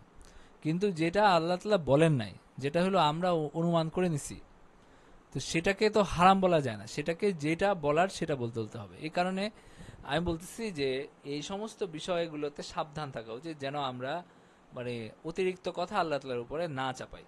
এবং এটা খুব গর্হিত কাজ, খুব খারাপ জিনিস।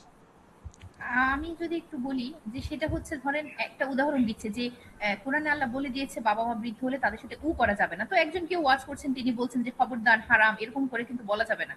এই টাইপের কথা বললে কি কোনো সমস্যা হবে? এগুলো কি গুনার মধ্যে পড়ে কিনা বা না, এরকম? এটা তো অবশ্যই আমি আপনার হলো আল্লাহ তাআলা যেটা নিষেধ করছেন সেটা তো নিষিদ্ধ, তো সেটাকে সে মানে হারাম বলছে, এটা তো সমস্যা নাই। এইভাবে করে কিন্তু অনেকে বলেন। তো সেই ক্ষেত্রে কি হবে কিন্তু আসলে? কোন নিষেধের, যেহেতু আমরা ফিকহ আছে আমাদের কাছে, কোন নিষেধের কোন পর্যায় এবং কোন স্তর এগুলো আমরা জানি, তো সে অনুযায়ী কথা বলা উচিত। হ্যাঁ, তো যেটা নিষেধ সেটাকে, যেটা হারাম সেটাকে হারাম বলা উচিত, যেটা মাকরু সেটাকে মাকরু বলা উচিত, যেটা জায়েজ সেটাকে জায়েজ বলা উচিত। তো সঠিকভাবে বলা উচিত। আর না জেনে এইসব বিষয়ে কথাবার্তা না বলা উচিত। না জেনে, অল্প জেনে, আধা আধি জেনে যে বয়ান করতে থাকে অনেকে, এটা খারাপ। কারণ হলো আপনি আগে জানেন, তো আপনি জানেন না শুধু শুধু পণ্ডিতি করার, আসলে এগুলো না করা উচিত, ঠিক আছে? আচ্ছা, তো এরপরে আরেকটা, এটা হলো দ্বিতীয় বিষয়। এখানকার আরেকটা বিষয় হলো যে কাফের মুশরিক এবং বাতিলপন্থীদের শক্তি সম্পদ বা চাকচিক্য দেখে এটা একটা অভিভূত হয়ে যাওয়া যে দুনিয়া তো আসলে তাদেরই, এবং তারাই তো বেশি সফল দুনিয়াতে। তো এটা আসলে ঠিক না। কারণ সফলতা এটা শুধু দুনিয়ার ভালো মন্দের উপরে নির্ভর করে না, বরং অনেক কিছু এটার মধ্যে যুক্ত হয়, অনেক কিছু এখানে আছে। শুধু দুনিয়ায় কিছুদিন ভালো মন্দ থাকলেও এটা দিয়ে কিছুই নির্ধারিত হয় না। তো এই তিনটা বিষয় আমরা বুঝতে পারি এখান থেকে। আচ্ছা, এরপরে শুরু হচ্ছে, এটা হলো আপনার যখন আল্লাহ তাআলা এখানে ওয়াহদানিয়ত, তার ওয়াহদানিয়তের যে দলিল সেটা আল্লাহ তাআলা উল্লেখ করছেন, এবং নবীজি সাল্লাল্লাহু আলাইহি ওয়াসাল্লাম এবং মক্কার মুশরিকদের যে কথাবার্তা, তাদের যে আপত্তি, সেসব বিষয়ে কথাবার্তা বলছেন। তো এখানে আল্লাহ তাআলা আগের কিছু নবীর ঘটনা আনছেন। পর্যায়ক্রমে তিনটা ঘটনা এখানে আসছে। একটা হলো নূহ আলাইহিস সালামের ঘটনা, আরেকটা হলো মুসা আলাইহিস সালামের ঘটনা, আরেকটা হলো ইউনুস আলাইহিস সালামের ঘটনা। এই তিনটা ঘটনা আল্লাহ তাআলা উল্লেখ করছেন নবীজিকে সান্ত্বনা দেওয়ার জন্য, এবং নবীজি সাল্লাল্লাহু আলাইহি ওয়াসাল্লাম যেন মানে বেশি ভেঙে না পড়েন, এবং তিনি যেন সান্ত্বনা পান যে আগেও এরকম হয়েছে, এটা নতুন কিছু না, এভাবে মানুষ মুখ ফিরাইছে, এভাবে নবীরা কষ্ট করছেন, এটা এখনো আবার এরকম হচ্ছে। আল্লাহ তাআলা বলেন, ওয়াতলু আলাইহিম নাবা নূহ إذ قال لقومه إن كان كبر عليكم مقامي وتذكيري بآيات الله فعلى الله توكلت فأجمعوا أمركم وشركاءكم ثم لا يكن أمركم عليكم غمة ثم اقضوا إلي ولا تنظرون। তাদেরকে নূহের বৃত্তান্ত শোনাও। ওয়াতলু আলাইহিম নাবা নূহ, হে মুহাম্মদ সাল্লাল্লাহু আলাইহি ওয়াসাল্লাম, এই মুশরিকদেরকে, আহলে মক্কাকে এবং অন্য সব মানুষকে তুমি নূহের বৃত্তান্ত শোনাও। ইয ক্বালা লিকাওমিহি ইয়া কওমি ইন কানা কাবুরা আলাইকুম মাকামি, যখন তিনি তার কওমকে বললেন যে হে আমার জাতি, মানে তিনি যারা অস্বীকার করছে তাদেরকে তিনি যখন বললেন যে হে আমার জাতি, যদি তোমাদের উপর এটা কঠিন হয়ে গিয়ে থাকে, মাকামি ওয়া তাযকিরি বিআয়াতিল্লাহ, আমি তোমাদের মধ্যে আছি, আমার অবস্থান, এবং আমি যে তোমাদেরকে বারবার আল্লাহর কথা স্মরণ করিয়ে দিচ্ছি, এটা আমি দীর্ঘদিন তোমাদেরকে দাওয়াত দিচ্ছি, এই বিষয়টা যদি তোমাদের কাছে কঠিন হয়ে গিয়ে থাকে, তোমরা যদি আমাকে হত্যা করার বা আমাকে তাড়িয়ে দেওয়ার মানে সিদ্ধান্ত নিয়ে থাকো বা চিন্তা করে থাকো, ফাআলাল্লাহি তাওয়াক্কালতু, তাহলে আমি আল্লাহ তাআলার উপরেই আমি হলো ভরসা করছি, আমি তোমাদের এইসবের পরোয়া আমার নাই, তোমরা কি করবা না করবা তোমরা নিজেরা যা মন্দের করো, আমি আল্লাহ তাআলার দ্বীন প্রচার করছি এবং আমি এইসব ব্যাপারে একমাত্র আল্লাহর উপরেই ভরসা করি। ফাআলাল্লাহি তাওয়াক্কালতু ফাআজমিউ আমরাকুম ওয়া শুরাকাআকুম, সুতরাং তোমরা হলো তোমাদের বিষয়, তোমরা তোমাদের শরীকদেরকে ডাকো, তোমরা নিজেরা কথাবার্তা বলে তোমরা হলো একটা ঘোট পাকাও, এটা তোমাদের মন্দের যা মন্দের তোমরা করতে থাকো। সুম্মা লা ইয়াকুন আমরুকুম আলাইকুম গুম্মাতান, তারপরে যেন তোমাদের বিষয়টা আমার ব্যাপারে যেন মানে হলো গোপন না থাকে। সুম্মা লা ইয়াকুন আমরুকুম আলাইকুম গুম্মাতান, যেন তোমাদের কোনো সংশয় যেন না থাকে, বরং এটা স্পষ্ট সবাই মিলে তোমরা করো। সুম্মাকদু ইলাইয়া ওয়ালা তুনজিরুন, এবং আমার সম্পর্কে তোমাদের কর্ম তোমরা নিষ্পন্ন করে ফেলো এবং আমাকে কোনো সুযোগ দিও না। আমি তোমাদের পক্ষ থেকে কি চাই না, কোনো অবকাশ চাই না, তোমরা যা খুশি করো, তো আমাকে কোনো সুযোগ দিও না। এটা মানে তাদেরকে যে পরোয়া করা হচ্ছে না, আল্লাহর উপর যে আল্লাহর পূর্ণ ভরসা যে তিনি করছেন সেটা প্রকাশ করার জন্য তিনি এভাবে বলছেন যে তোমরা যা খুশি করো, তোমরা সবাই মিলে ষড়যন্ত্র করো, সবাই মিলে তোমরা একদম দৃঢ় সিদ্ধান্ত নাও, এত লুকাছাপা ফিস না করে স্পষ্টভাবে বিদ্রোহ করো, যা খুশি করতে থাকো, আমি এটাতে কোনো ইয়া করি না, আমি আমার যা পরিণতি আল্লাহ তাআলা নির্ধারণ করছেন সেটাই হবে। তো এইখানে তোমাদের এত দেখে, তোমাদের এইসব দেখে আমার কোনো লাভ নেই। তো ফাইন তাওয়াল্লাইতুম ফামা সাআলতুকুম আলাইহি মিন আজর, পাশাপাশি তিনি আরো বলছেন যে তোমরা যদি মুখ ফিরিয়ে নাও, ফাইন তাওয়াল্লাইতুম ফামা সাআলতুকুম মিন আজর, তোমরা যদি মুখ ফিরিয়ে নাও তাহলে এটাও স্পষ্ট বা এটাও সত্য যে হলো এই কারণে তোমরা মুখ ফিরিয়ে নিচ্ছ না যে আমি তোমাদের কাছে কোনো আজর চাচ্ছি আমি তোমাদের কাছে কোনো প্রতিদান চাচ্ছি, কোনো মানে টাকা পয়সা চাচ্ছি যে আমার দিন পালন করলে তোমাদের আমাদের কোনো লাভ হবে, কোনো অর্থনৈতিক ফায়দা হবে, এরকম কোনো ব্যাপার এখানে নাই। বরং তোমাদের দুর্ভাগ্যের কারণে, তোমাদের আল্লাহ তাআলা যে তোমাদের ভাগ্যে হেদায়েত না লেখার কারণে এই অবস্থা হয়েছে। ইন আজরিয়া ইল্লা আলাল্লাহি, আমার আজর, আমার প্রতিদান এটা আল্লাহ তাআলার কাছে। আমি তোমাদের কাছে কোনো প্রতিদানও চাই না, আমি কোনো টাকা পয়সা চাই না, আমি কোনো বিনিময় আমি তোমাদের কাছে চাই না, বরং আমি শুধু আল্লাহ তাআলার কাছে চাই। এই আমার তোমাদেরকে দাওয়াত দেওয়াটা, এটা আমার দুনিয়াবি কোনো উদ্দেশ্য এখানে আমার নাই। ওয়া উমিরতু আন আকুনা মিনাল মুসলিমিন, আর আমাকে নির্দেশ দেওয়া হয়েছে যেন আমি মুসলিম হই, যেন আমি আল্লাহ তাআলাকে এক বলে স্বীকার করি, তার নির্দেশের আনুগত্য করি, এটা আমাকে নির্দেশ দেওয়া হয়েছে। তো এই দুটো আয়াত থেকে আমরা কি বুঝি? একটা হলো যে অতীতের ইতিহাস শুনিয়ে মানুষকে শিক্ষা দেওয়ার নীতি এখান থেকে বোঝা যায়, যে আগের ঘটনা আল্লাহ তাআলা বলে মানুষকে শিক্ষা দিচ্ছেন। কাফের এবং বাতিলপন্থীদের বিরুদ্ধে দাওয়াতকারীর ভূমিকা শিক্ষা দেওয়া হয়েছে, তা হলো আল্লাহর উপর ভরসা রাখা। এখানে আল্লাহ ছাড়া অন্য কারো কথাবার্তা নিয়ে এত চিন্তা করার, এত কে আমাকে কি বলতেছে, কি প্রচার করতেছে, কি হচ্ছে, এত চিন্তা ভাবনা করার কিছু নেই, কারণ আমরা কাজ করতেছি শুধু আল্লাহ তাআলার জন্য। আয়াত থেকে আল্লাহর উপর পুরোপুরি ভরসা, বীরত্ব এবং কারো প্রতি পরোয়া না করার শিক্ষা এই আয়াত থেকে আমরা পাই।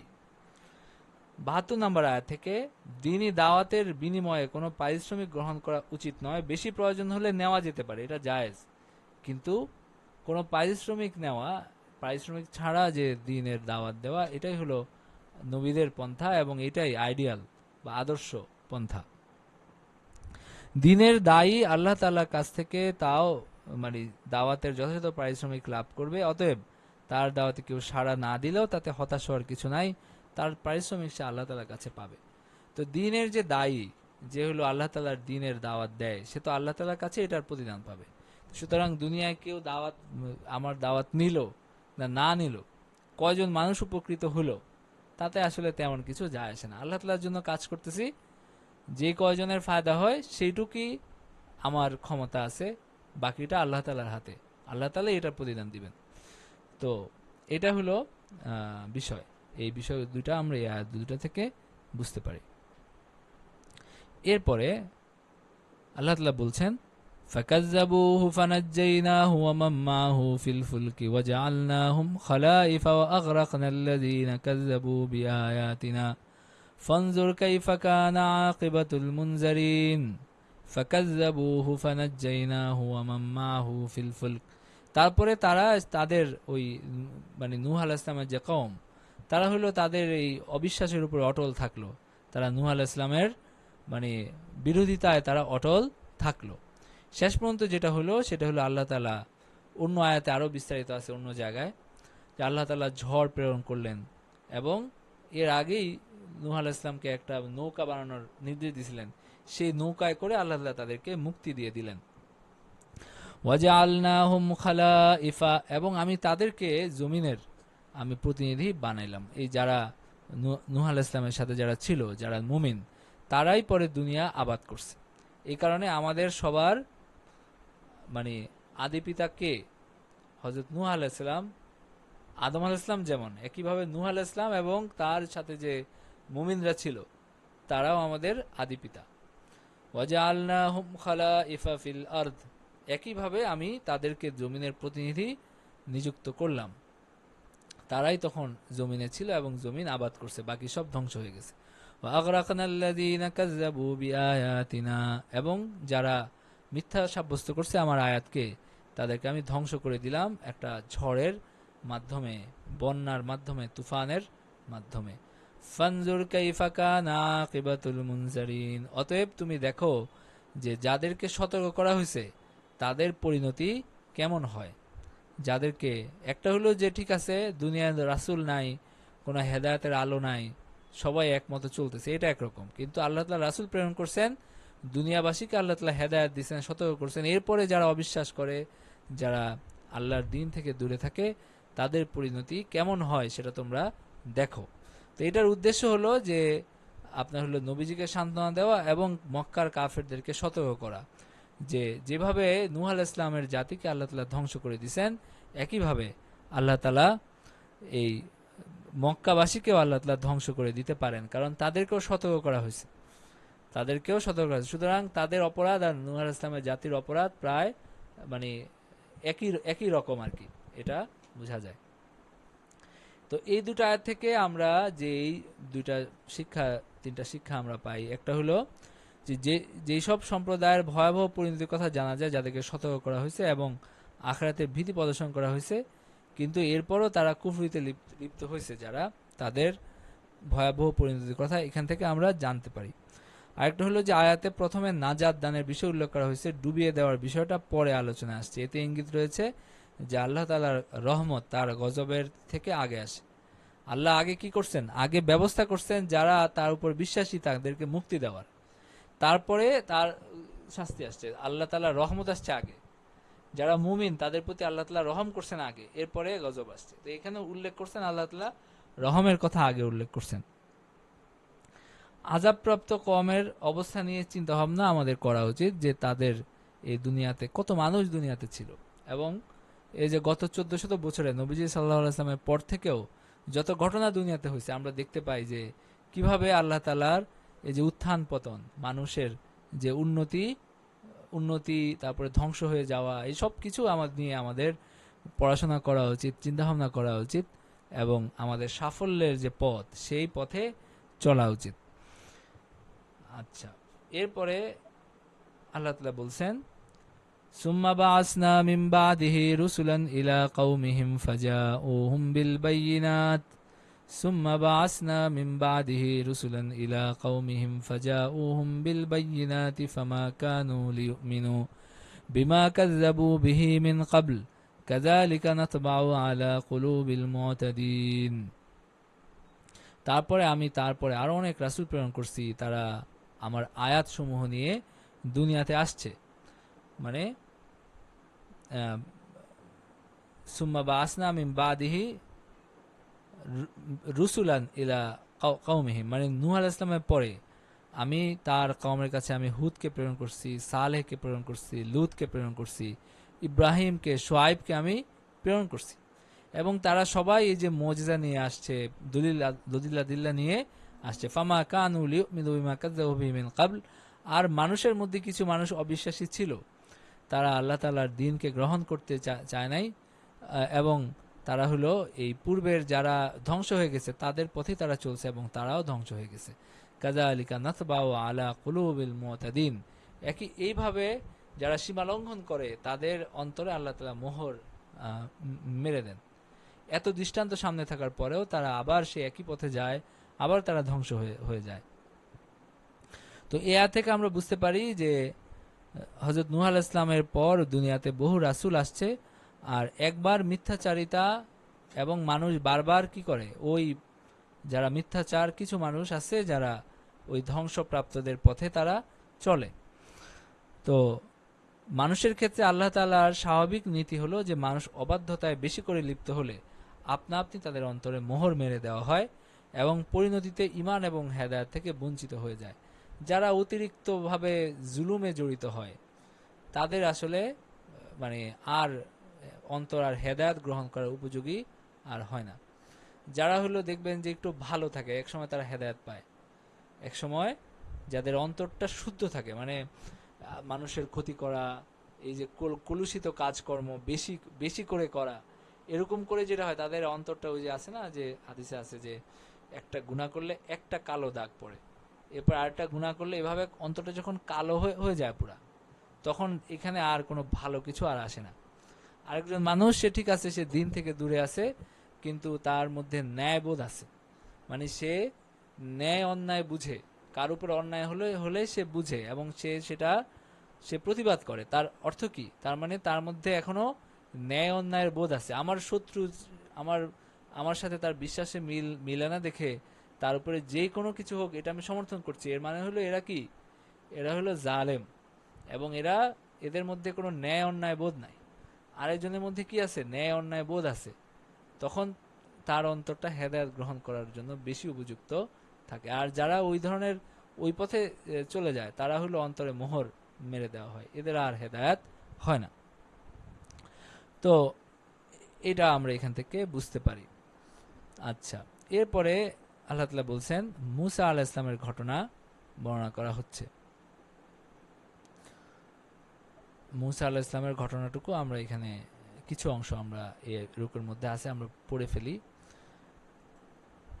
ফালাম্মা সুম্মা বাসনা মিন বাদিহিম মুসা ওয়া হারুন ইলা ফিরআউন ওয়া মালাইহি সুম্মা বাসনা মিন বাদিহিম মুসা ওয়া হারুন ইলা ফিরআউন ওয়া মালাইহি বিআয়াতিনা ফাস্তাকবারু ওয়া কানু কওমান মুজরিমিন। মুসা এবং হারুন তার দুজনকে আমি প্রেরণ করছিলাম ফেরাউন এবং তার জাতির যা পরিষদ বর্গের কাছে আমার আয়াত দিয়ে, কিন্তু তারা অহংকার করছে।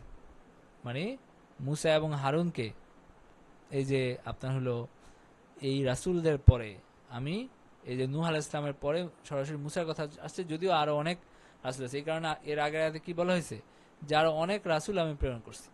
এক পর্যায়ে মুসা আলাইহিস সালাম আসছেন, হারুন আলাইহিস সালাম আসছেন, তাদেরকে প্রেরণ করা হয়েছিল মানে ফেরাউনের সম্প্রদায়ের কাছে আল্লাহর আয়াত দিয়ে, বিভিন্ন নিদর্শন দিয়ে।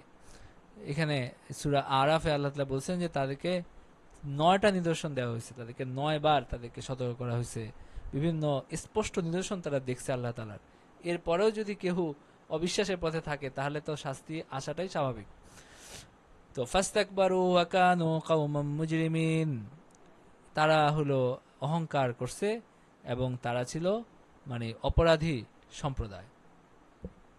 মানে তারা হলো ঈমান আনে নাই অহংকার বশত, এবং তারা দুনিয়াতে ফাসাদ সৃষ্টি করত, দুনিয়াতে তারা জুলুম করত, অন্যায় করত, মানুষের উপরে অন্যায় অবিচার তারা ধারাবাহিকভাবে করে আসছে এবং এরপরেও তারা করত। ফালাম্মা জাআহুমুল হাক্কু মিন ইনদিনা ক্বালু ইন্না হাযা লাসিহরুম মুবিন। এই যে এত বছর তারা জুলুম করছে, মানুষকে অন্যায় করছে, কষ্ট দিছে, এরপরে যখন সত্য আসছে তারা বলছে যে এটা তো জাদু। মানে যখন মুসা আলাইহিস সালাম যখন দেখাইছেন যে এই লাঠি ছুঁড়ে মারছেন, এটা সাপ হয়ে গেছে, তার হাত তারকার মতো জলজল করে উঠছে, এগুলো দেখে তারা বলছে যে এগুলো সব হলো জাদু। মানে মুসা আলাইহিস সালাম জাদু করে আমাদেরকে আমার দেশ থেকে বের করে দিয়ে তারা দেশ দখল করতে চায়। তারা হলো মানে দেশটারে পাকিস্তান বানায় ফেলাইতে চায়। তারা হলো ওই যে ভারতে বলে না যে হিন্দুরা নাকি খুব বিপদে আছে ভারতে, মানে ভারতের বহুল শতাংশ মানুষ হলো হিন্দু, কিন্তু তারা মানে প্রতিনিয়ত তারা হলো মানুষকে ভয় দেখায় যে তোমরা কিন্তু ঝামেলায় আছো, তোমরা বিপদে আছো। এই কারণে বেশি বেশি করে হিন্দুত্ববাদীদেরকে ভোট দেয় যেন তারা তাদের বিপদ কাটে। মানে এত বড় একটা দেশ, এত বিশাল একটা দেশ, এত শক্তি এবং এত ক্ষমতা তাদের, কিন্তু এরপরেও তারা বিপদের ভয় দেখায় কেন? কারণ হলো এই যে তারা বলছে যে যখন মুসা আলাইহিস সালাম যখন মুজিজা দেখাইছেন, তারা মানুষের মধ্যে প্রচার করছে যে তারা তারা তোমাদেরকে, আরেক আয়াতে আছে এটা এখানে নাই, যে সে হলো জাদু দিয়ে তোমাদেরকে দেশ থেকে বের করে দিতে চায়, তারা পুরা দেশ দখল করতে চায়। ঠিক আছে, তো এই হলো বিষয়। ক্বালু ইন্না হাযা লাসিহরুম মুবিন, তারা হলো জাদু করতে চায়। ক্বালা মূসা আতাকুলুনা লিল হাক্কি লাম্মা জাআকুম। মুসা আলাইহিস সালাম বললেন যে তোমরা কি সত্যের সম্পর্কে এই কথা বলো যে এটা জাদু, যখন তোমাদের কাছে সত্য আসছে? আসিহরুন হাযা, এটা কি কোনো জাদু? তোমরা নিজেরা দেখো, এটা পরীক্ষা করো। যে ওয়ালা ইউফলিহুস সাহিরুন, আর এই জাদু যারা করে তাদের কোনো সফলতা নাই, তারা কখনোই সফল হন, এটা মুসা আলাইহিস সালাম বললেন। ক্বালু আজিতানা লিতালফিতানা আম্মা ওয়াজাদনা আলাইহি আবাআনা। এরপরে তারা বলল যে তুমি কি আমাদেরকে আমার বাপ দাদার দিন থেকে সরিয়ে দেওয়ার জন্য আসছো? ক্বালু আজিতানা লিতালফিতানা আম্মা ওয়াজাদনা আলাইহি আবাআনা, তোমরা আমাদেরকে আমাদের বাপ দাদার মানে ধর্ম থেকে তোমরা সরাইতে চাও। ওয়া তাকুনা লাকুমাল কিবরিয়াউ ফিল আরদ, এবং জমিনে তোমাদের মানে বড়ত্ব প্রতিষ্ঠিত হবে, জমিনে তোমাদের ক্ষমতা প্রতিষ্ঠিত হবে, সেই জন্য কি তোমরা আসছো? মানে যেন তোমাদের প্রভাব প্রতিপত্তি হয়। আমরা ওয়ামা নাহনু লাকুমা বিমুমিনিন, মানে তোমাদের রাজত্ব হবে, প্রতিষ্ঠিত হবে মিশরে, এই কারণে তোমরা এই দিন নিয়ে আসছো। ওয়ামা নাহনু লাকুমা বিমুমিনিন, আর আমরা তোমাদের উপর ঈমান আনি না। তো এই যে এই কারণটা, যে তাদের ক্ষমতা তাদের হাতে মানে যাবে, তারা ক্ষমতাবান হয়ে যাবে, এটাই ছিল মক্কায় মানে মুশরিকদের ইসলাম গ্রহণ না করার একটা বড় কারণ। দেখবেন যে বড় নেতারা ইসলাম গ্রহণ করছে না কেউ, কেন? কারণ তারা মনে করছে যে মোহাম্মদকে আপনার হলো মোহাম্মদকে দিন মানলে, মোহাম্মদকে গ্রহণ করলে বনু হাসিমের রাজত্ব প্রতিষ্ঠিত হবে, আমাদেরকে বনু হাসিমের গোলাম হয়ে থাকতে হবে, তার বশ্যতা স্বীকার করে ফেলতে হবে, আমাদের শ্রেষ্ঠত্ব কোথায় থাকলো তেলে? তো নবীজি সাল্লাল্লাহু আলাইহি ইসলাম বারবার তাদেরকে প্রতিশ্রুতি দিচ্ছেন যে দিন মানো, তোমরা তোমাদের যে মর্যাদা, এটা কোনো হানি হবে না, তোমাদের নেতৃত্ব তোমাদের কাছে থাকবে। এরকম না যে আমি বনি হাসিমের কর্তৃত্ব প্রতিষ্ঠা করতে আসছি, এরকম কোনো বিষয় না। তো এবং নবীজি সাল্লাল্লাহু আলাইহি ইসলামের মৃত্যুর পরে, তার ওফাতের পরে এটাই প্রতিষ্ঠিত হয়েছে। নবীজির পরে আপনার হলো বনু হাশেম বা তার বংশ কখনো খেলাফতে স্থিরভাবে মানে তারা প্রতিষ্ঠিত হয় নাই। যেমন হলো আপনার হযরত আবু বকর ছিলেন আপনার হলো এই আরেক বংশের, আরেক গোত্রের, ওমর ছিলেন আরেক গোত্রের, ওসমান ছিলেন উমাইয়া গোত্রের, বনু হাশিমের প্রধান প্রতিপক্ষ গোত্রের। এরপর আলী ছিলেন বনু হাশিমের, বা যাদেরকে আমরা নবীজের বংশধর বলি। এরপরে আপনার হলো নবীজি সাল্লাল্লাহু আলাইহি ইসলামের পরে যে আলী রাদিয়াল্লাহু আনহু পর্যন্ত, এরপরে ক্ষমতা চলে গেছে কাদের হাতে? উমাইয়াদের হাতে। তো এই যে উমাইয়াদের হাতে ক্ষমতা গেল, এটাও আল্লাহ তাআলার একটা আয়াত, যে এই যে আল্লাহ তাআলা যে দিন দিছেন, এটা তো বনু হাসিমকে দেন নাই, এটা পুরা মানব জাতির জন্য দিছেন। এবং আল্লাহ রাসূলের মাধ্যমে বনু হাসিমের কোনো নেতৃত্ব, কোনো কর্তৃত্ব প্রতিষ্ঠিত যে মানে মানে প্রতিষ্ঠিত হয় নাই, এটাই নবীজি সাল্লাল্লাহু আলাইহি ইসলামেরও প্রতিশ্রুতি ছিল। এবং এটাই হলো আল্লাহ তাআলার দ্বীনের মাধ্যমে এটাই মানে হয়েছে। অনেকে এইসব বিষয়ে, এই যে ধরেন আপনার শিয়াদের যে বিভ্রান্তিটা আছে, তারা কি বলে? তারা বলে যে নবীজির পরে বনু হাসিমের কর্তৃত্ব প্রতিষ্ঠিত হওয়া উচিত ছিল। তারা বলে যে নবীজির পরে খলিফা হওয়া উচিত ছিল হযরত আলীর, কারণ তিনি তার বংশের মানুষ, তাকে বাদ দিয়ে কিভাবে আবু বকর খলিফা হন? ঠিক আছে। তো এই বিভ্রান্তির গোড়া হলো এটা, যে আল্লাহ তাআলা দুনিয়াতে কোনো বংশের কর্তৃত্ব প্রতিষ্ঠা করার জন্য তো দিন দেন নাই, দিন আসছে আল্লাহ তাআলার কাছে মানুষকে নিয়ে যাওয়ার জন্য। এখানে কোনো বংশের শ্রেষ্ঠত্ব প্রতিষ্ঠিত হবে এই কারণে কিন্তু মানে মানে দিনের এটার সাথে দিন কোনো সম্পর্ক নাই। তো এই যে তারাও এখানে মনে করতেছে কি, মানে তারা যে ভয় পাচ্ছে, মুশরিকরা ভয় পাচ্ছে কি, মক্কার মুশরিকরা ভয় পাইছে যে নেতৃত্ব চলে যাবে হলো আমাদের কাছ থেকে, মানে মুহাম্মদের হাতে সাল্লাল্লাহু আলাইহি ওয়াসাল্লাম, এবং তার মাধ্যমে বনু হাশিমের হাতে। এখানেও তারা ভয় পাচ্ছে যে তোমরা নেতৃত্ব নিয়ে নিবা, তোমাদের প্রভাব প্রতিষ্ঠিত হবে, এই কারণে তো তোমরা আসছো। এটা হলো তারাও বলতেছে। তো যারা দিন প্রচার করবে, যারা হলো দিনের দাওয়াত দিবে, তাদের কিন্তু একটা প্রধান লক্ষ্য এটা হওয়া উচিত যে আমাদের ক্ষমতা প্রতিষ্ঠা করার জন্য কিন্তু আমরা দিন পালন মানে তোমাদেরকে দাওয়াত দিচ্ছি না, বরং আল্লাহ তাআলার দিন প্রতিষ্ঠিত হবে, আল্লাহ তাআলার ইচ্ছায় দুনিয়া চলবে, তোমরা তার ইচ্ছার অনুগামী হবে, এটা আমাদের লক্ষ্য। আমাদের ক্ষমতায় বসাটা কিন্তু লক্ষ্য না। তো আমরা দেখি যে আমাদের দেশে দিনের কাজকে মানে অনেক ক্ষেত্রে যেটা করা হয়েছে সেটা কি, মানে তাদের ক্ষমতার প্রতিদ্বন্দ্বিতার মধ্যে নিয়ে করা হয়েছে, যে কারণে অনেক মানুষ দিনের সমালোচনা করে শুধু তার রাজনৈতিক প্রতিদ্বন্দ্বিতার জন্য, মানে মুসলমান কিন্তু দিনের সমালোচনা করতেছে, দিনের তারা ক্ষতি করার চেষ্টা করছে, বা দিনের বিভিন্ন প্রতীককে তারা উপহাস করছে। কেন? শুধু দিনকে তার প্রতিদ্বন্দ্বী করা হয়েছে এই কারণে। তো এই বিষয়টা আমাদের চিন্তা করা উচিত, এবং এটা নিয়ে মানে চিন্তা করার পরে তো কাজ আছে, আগে চিন্তা করে বিষয়টা বোঝা উচিত যে এই যে হলো মানুষের ক্ষমতার যে দ্বন্দ্ব, সেই দ্বন্দ্বের মাঝখানে দিনকে নিয়ে এসে দিনের কি লাভ হচ্ছে নাকি বারবার দিনের ক্ষতি করা হচ্ছে। কারণ প্রতিদ্বন্দ্বীরা তারা তো মুসলমান, তাদেরও আপনার হলো এমনভাবে দাওয়াতটা নিয়ে আসা উচিত যেন তারা মনে করে যে আমরা এই দাওয়াতটা গ্রহণ করলে এটা আমাদের ক্ষমতা চলে যাবে, ব্যাপারটা এরকম না। এই দাওয়াতটা গ্রহণ করেও আমি ক্ষমতাবান থাকবো, এবং এই দাওয়াতের সাথে আমার অন্য কারো ক্ষমতায়িত হওয়ার, অন্য কাউকে আপনার হলো ক্ষমতা দিয়ে দেওয়ার কোনো ব্যাপার এখানে নাই। আচ্ছা, যাই হোক, এটা অন্য বিষয়, একটু বললাম। এরপরে হলো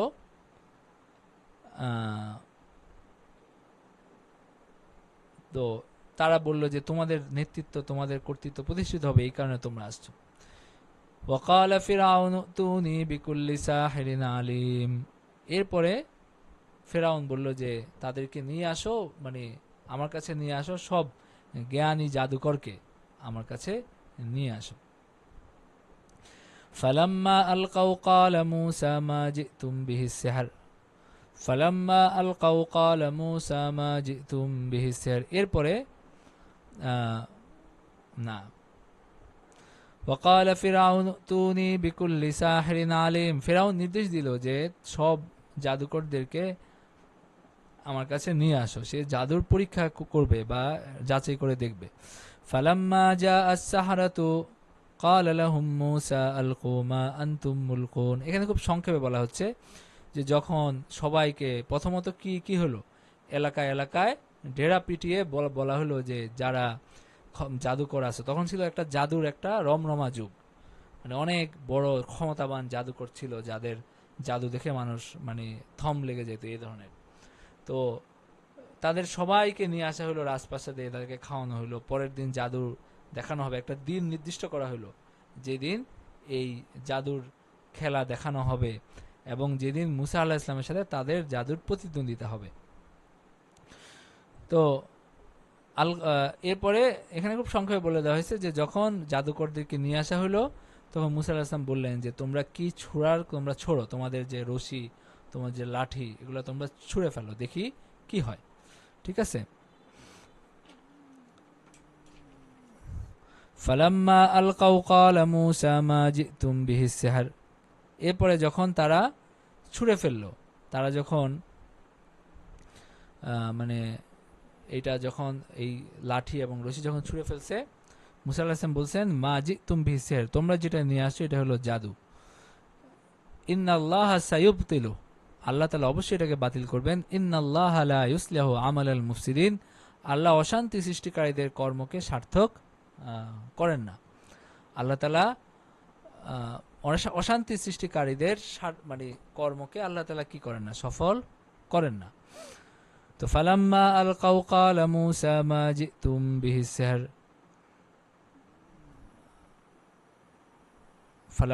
ফালাম্মা আলকাউ ক্বালা মূসা মা জিতুম বিহি সিহর। যখন তারা এটা ছুঁড়ে ফেললো, তখন তিনি বললেন যে এবার হলো, এটা হলো জাদু, যেটা দিয়ে তোমরা আমাকে তহমত দিচ্ছিলে বা অপবাদ দিচ্ছিলে।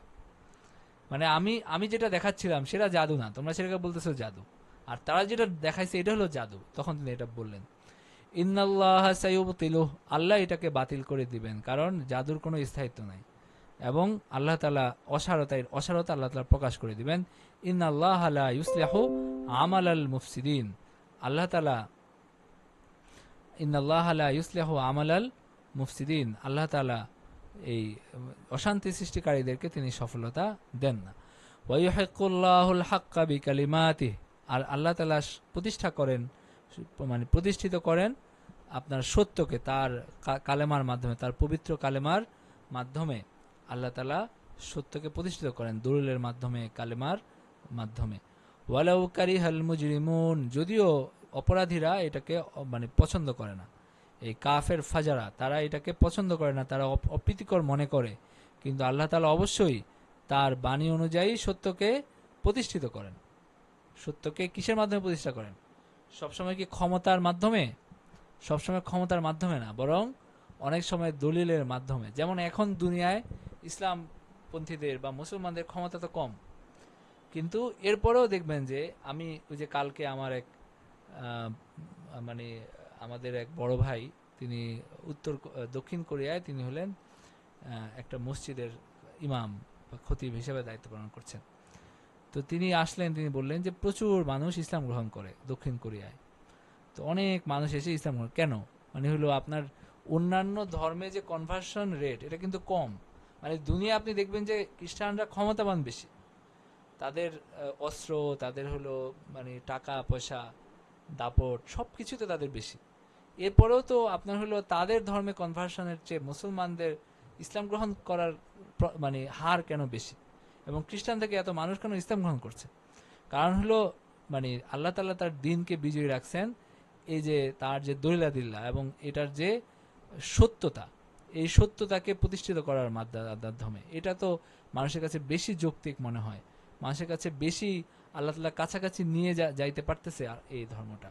তো এভাবে আল্লাহ তাআলা কিন্তু দ্বীনকে বিজয়ী রাখছেন, এবং সারা দুনিয়াতে এটাকে আল্লাহ তাআলা এখনো অন্যভাবে, যদিও ক্ষমতায় ইসলামপন্থীরা নাই, ক্ষমতায় তো আসলে আমরা বলতে পারি যে খোলাফায়ে রাশেদার পর থেকেই মুসলমানরা ক্ষমতায় ছিল সব সময়, মানে আপনার হলো অনেক দিন খুব দাপটের সাথে প্রায় ১৫০০ বছর মুসলমান ক্ষমতায় ছিল। কিন্তু দিনের যে কাজকর্ম বা দিন সঠিক দিন পালন করার যে সাধনা, যে চেষ্টা প্রচেষ্টা, এবং এটাকে প্রতিষ্ঠিত করার যে জ্ঞানগত যত গবেষণা, জ্ঞান গবেষণা, সবকিছু কিন্তু বিকল্প রাস্তায় বেশি হয়েছে। মানে ক্ষমতার মাধ্যমে আসলে যা হয়েছে এর চেয়ে বিকল্প পদ্ধতিতে বেশি হয়েছে। এখনো সারা দুনিয়ায় গত ২০০ বছর ধরে মুসলমানের খুব খারাপ অবস্থায় আছে, কিন্তু এগুলা কিন্তু থেমে নাই। আল্লাহ তাআলার দ্বীন নিয়ে কাজ করা, মানে আল্লাহ তাআলার দ্বীন নিয়ে গবেষণা করা, এটা নিয়ে নতুন নতুন কাজ করা, মানুষের জন্য উপযোগী করে এটাকে উপস্থাপন করা, এবং আল্লাহ তাআলার দ্বীনের উপরে যে আপত্তি আসে, যে সমস্ত প্রশ্ন আসে, সেগুলোর জবাব দেয়, এগুলো কোনো কিছুই কিন্তু থেমে নাই, সব কিছুই চলমান আছে।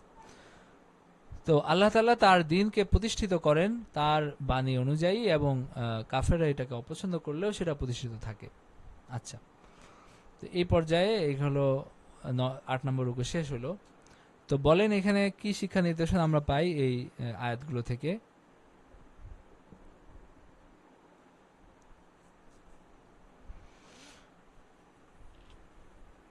আচ্ছা, আমি এটা শেষ করে ফেলি আমার আলোচনা, এরপরে আপনাদের কথা শুনবো। একটা হলো যে এখানে আমরা পড়ছি হলো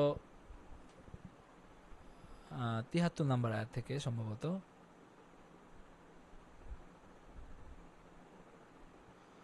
৭৩ নম্বর আয়াত থেকে, যেসব সম্প্রদায় ভয়াবহ পরিণতির কথা জানা যায়, যাদেরকে সতর্ক করা হয়েছে এবং আখিরাতে ভীতি প্রদর্শন করা হয়েছে, কিন্তু এরপরেও তারা না, এটা আমরা পড়ে ফেলছি। আমরা হলো ৭৫ নম্বর আয়াত থেকে আমরা দেখি। হ্যাঁ,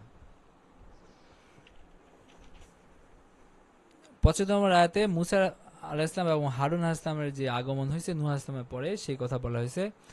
এবং অহংকার এতই মন্দ নিকৃষ্ট কাজ যে কুফর, শিরক এবং বহু জঘন্য অপরাধ অহংকারের কারণে সংঘটিত হয়।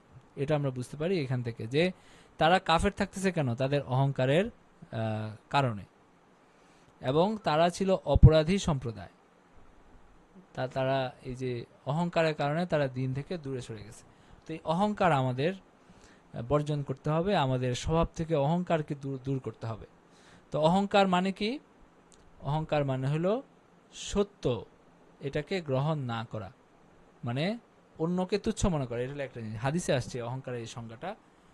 একটা হলো যে অন্যকে আমার চেয়ে তুচ্ছ মনে করা, নিজেকে খুব বেশি একেবারে আপনি ভালো মনে করতেছেন, আরেকজনকে তুচ্ছ মনে করতেছেন, এটা হলো একরকম অহংকার।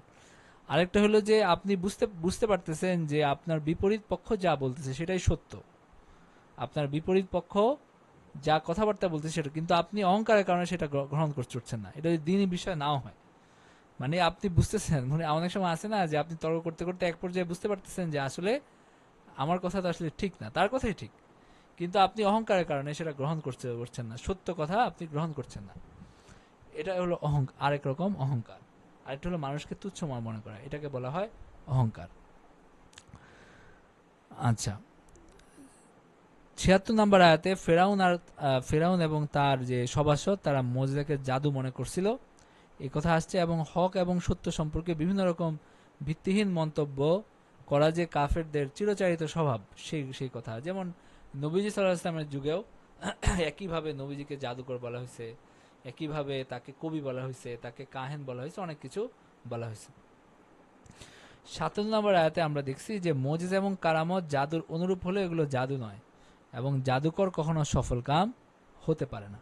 মানে জাদু দিয়ে কি করা যায়, মানুষ কিছু ভেলকি দেওয়া যায়, কিন্তু দীর্ঘস্থায়ী কোনো সফলতা জাদুর মাধ্যমে আসে না। যেমন আমরা দেখি যে আমাদের বড় পীর আমাদের দেশের শাহজালাল রাহিমাহুল্লাহ, তিনি যখন সিলেটে আসছেন, তার মানে সিলেট বিজিত হয়েছে তার মাধ্যমে, এবং তখন কিছু কারামত তার হয়েছে, তার কিছু কারামত প্রকাশ পাইছে। তিনি যখন ওই যে একটা নদী পার হয়ে সেনাবাহিনীকে নিয়ে আসছেন, যেটা পারাপার খুব সমস্যা ছিল, মানে যেটার কারণে সিলেটে একটা মুসলিম নিপীড়ক একটা শাসক, সে দীর্ঘদিন রাজত্ব করছে, তো সেখানে কিছু কারামত হয়েছে। তো এগুলো জাদুর মাধ্যমে কি হয় না, কোনো বড় কাজ হয় না, কিছু ক্ষণস্থায়ী কিছু ভেলকি হয়, কিন্তু এটা দিয়ে কোনো বড় কাজ হয় না। এটা বলা হয়েছে যে জাদুকর কখনো সফল কাম হয় না। ৭৮ নম্বর আয়াতে আমরা দেখছি যে মুমিনদের প্রতি এবং হকপন্থীদের প্রতি বাতিলপন্থীদের বিভিন্ন রকম কাল্পনিক অভিযোগ এবং অপবাদ আরোপের চিরাচরিত অভ্যাসের বিষয়টা এখান থেকে আমরা বুঝতে পারি। আর ফেরাউন এবং ফেরাউনের সম্প্রদায়ের গোমরাহের পেছনে একটা কারণ ছিল পূর্বসূরীদের রীতিনীতির অন্ধ অনুকরণ। তো তারা বলছে যে আমাদেরকে তোমরা আমাদের বাপদাদাদের ধর্ম থেকে সরায় ফেলাইতে চাও, তো তার মানে বাপদাদাদের অন্ধ অনুসরণ এটা অনেক সময় আপনার হেদায়েতের পথে না থাকার কারণ হয়। এই কারণে এটা কোনো দলিল না যে আমরা দেখে আসছি এটা হয়ে আসছে, তো এটা কোনো দলিল না যে আমরা আমাদের এখানে এরকমই হয়, আমাদের বাপদাদার পক্ষ থেকে চলে আসছে, আমরা বাপদাদার পক্ষ থেকে এটা ভুল হয়ে গেছে, এগুলো বলা, এগুলো কাফেরদের কথা ছিল এরকম, এভাবে বলা ঠিক না। আপনি দেখেন কোনটা সত্য কোনটা সঠিক। তো আপনার হলো বাপদাদা করছে দেখে আমিও করতেছি, এটা হলো কাফেরদের যুক্তি, এটা কোনো ভালো যুক্তি না। আচ্ছা, এরপরে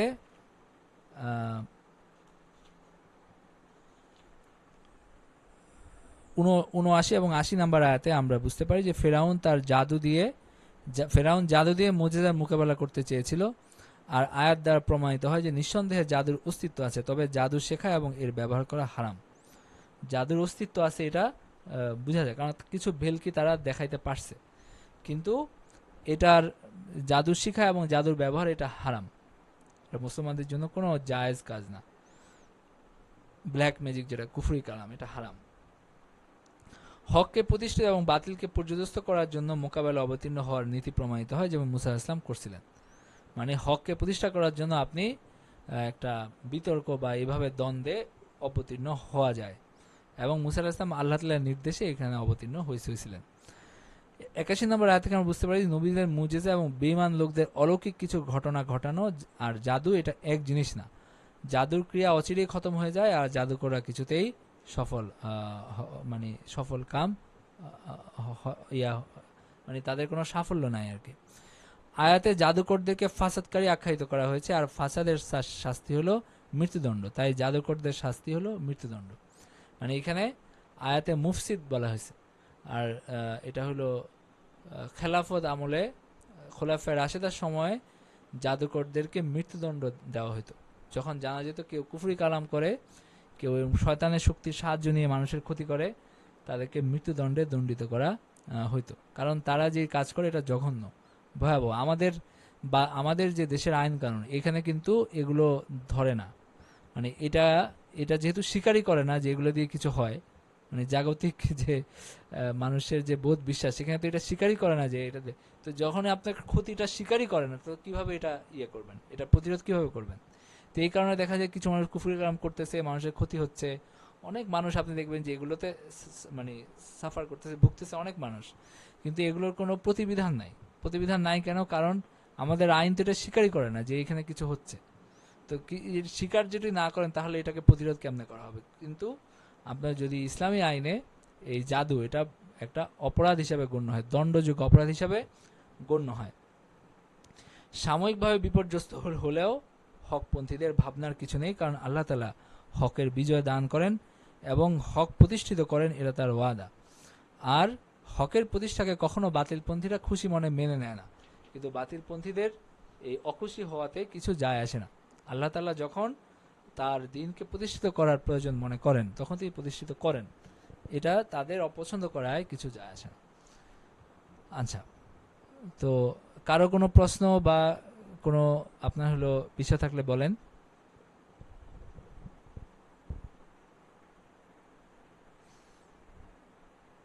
কার কোনো কথা আছে, কোনো প্রশ্ন আছে, কোনো কিছু বুঝতে সমস্যা আছে? না উস্তাদ, সমস্যা নাই। আচ্ছা, এখানে একটা কথা আছে, সেটা হচ্ছে যে জাদুর বিষয়টা আর তাবিজ এই দুইটা কি সিমিলার হিসেবে আমরা ধরবো কিনা? হ্যাঁ, এটা প্রায় একই ধরনের জিনিস। এগুলো হলো শয়তানের শক্তির সাহায্য নিয়ে এই কাজগুলো ঘটানো হয়, এই তাবিজ মানে এবং আমাদের জাদু। উচিত হবে এগুলা থেকে দূরে হ্যাঁ, থাকা, তাই তো? আমাদের মানে আমাদের উচিত হবে এটা থেকে দূরে থাকা, তাবিজ হোক সেটা যে কোনো কিছু হোক। অবশ্যই মানে এটার কোনো সাহায্য যেন না নেওয়া হয়। মানে জাদু এবং তাবিজ এগুলো, তাবিজ বলতে আবার হলো ওই যে মানুষ একটু দোয়া কালাম লিখে গলায় ঝুলায়, ওটা না। মানে যারা আচ্ছা, হলো মানুষের ক্ষতি করার জন্য এই কুফরি কালাম করে মানুষের ওই যে দেখবেন যে বালিশের মধ্যে ঢুকিয়ে দেয়, তারপর হলো খাটের নিচে পাওয়া যায়, এরকম এগুলো করে। তো এগুলো তো করে, এটা এগুলো হলো বাঁচার জন্য কি আবার উল্টা তাবিজ করে, ওই যেটাকে কাটানোর জন্য যে আবার করে? সেটা তো আপনার হলো যদি মানে কুফরি কালামের মাধ্যমে না, যদি আল্লাহর কালামের মাধ্যমে হয়, যেভাবে মানুষ ঝাড়ফুঁক করে একইভাবে তাবিজ যেটা দোয়া কালামের মাধ্যমে করা হয় সেটা তো জায়েজ।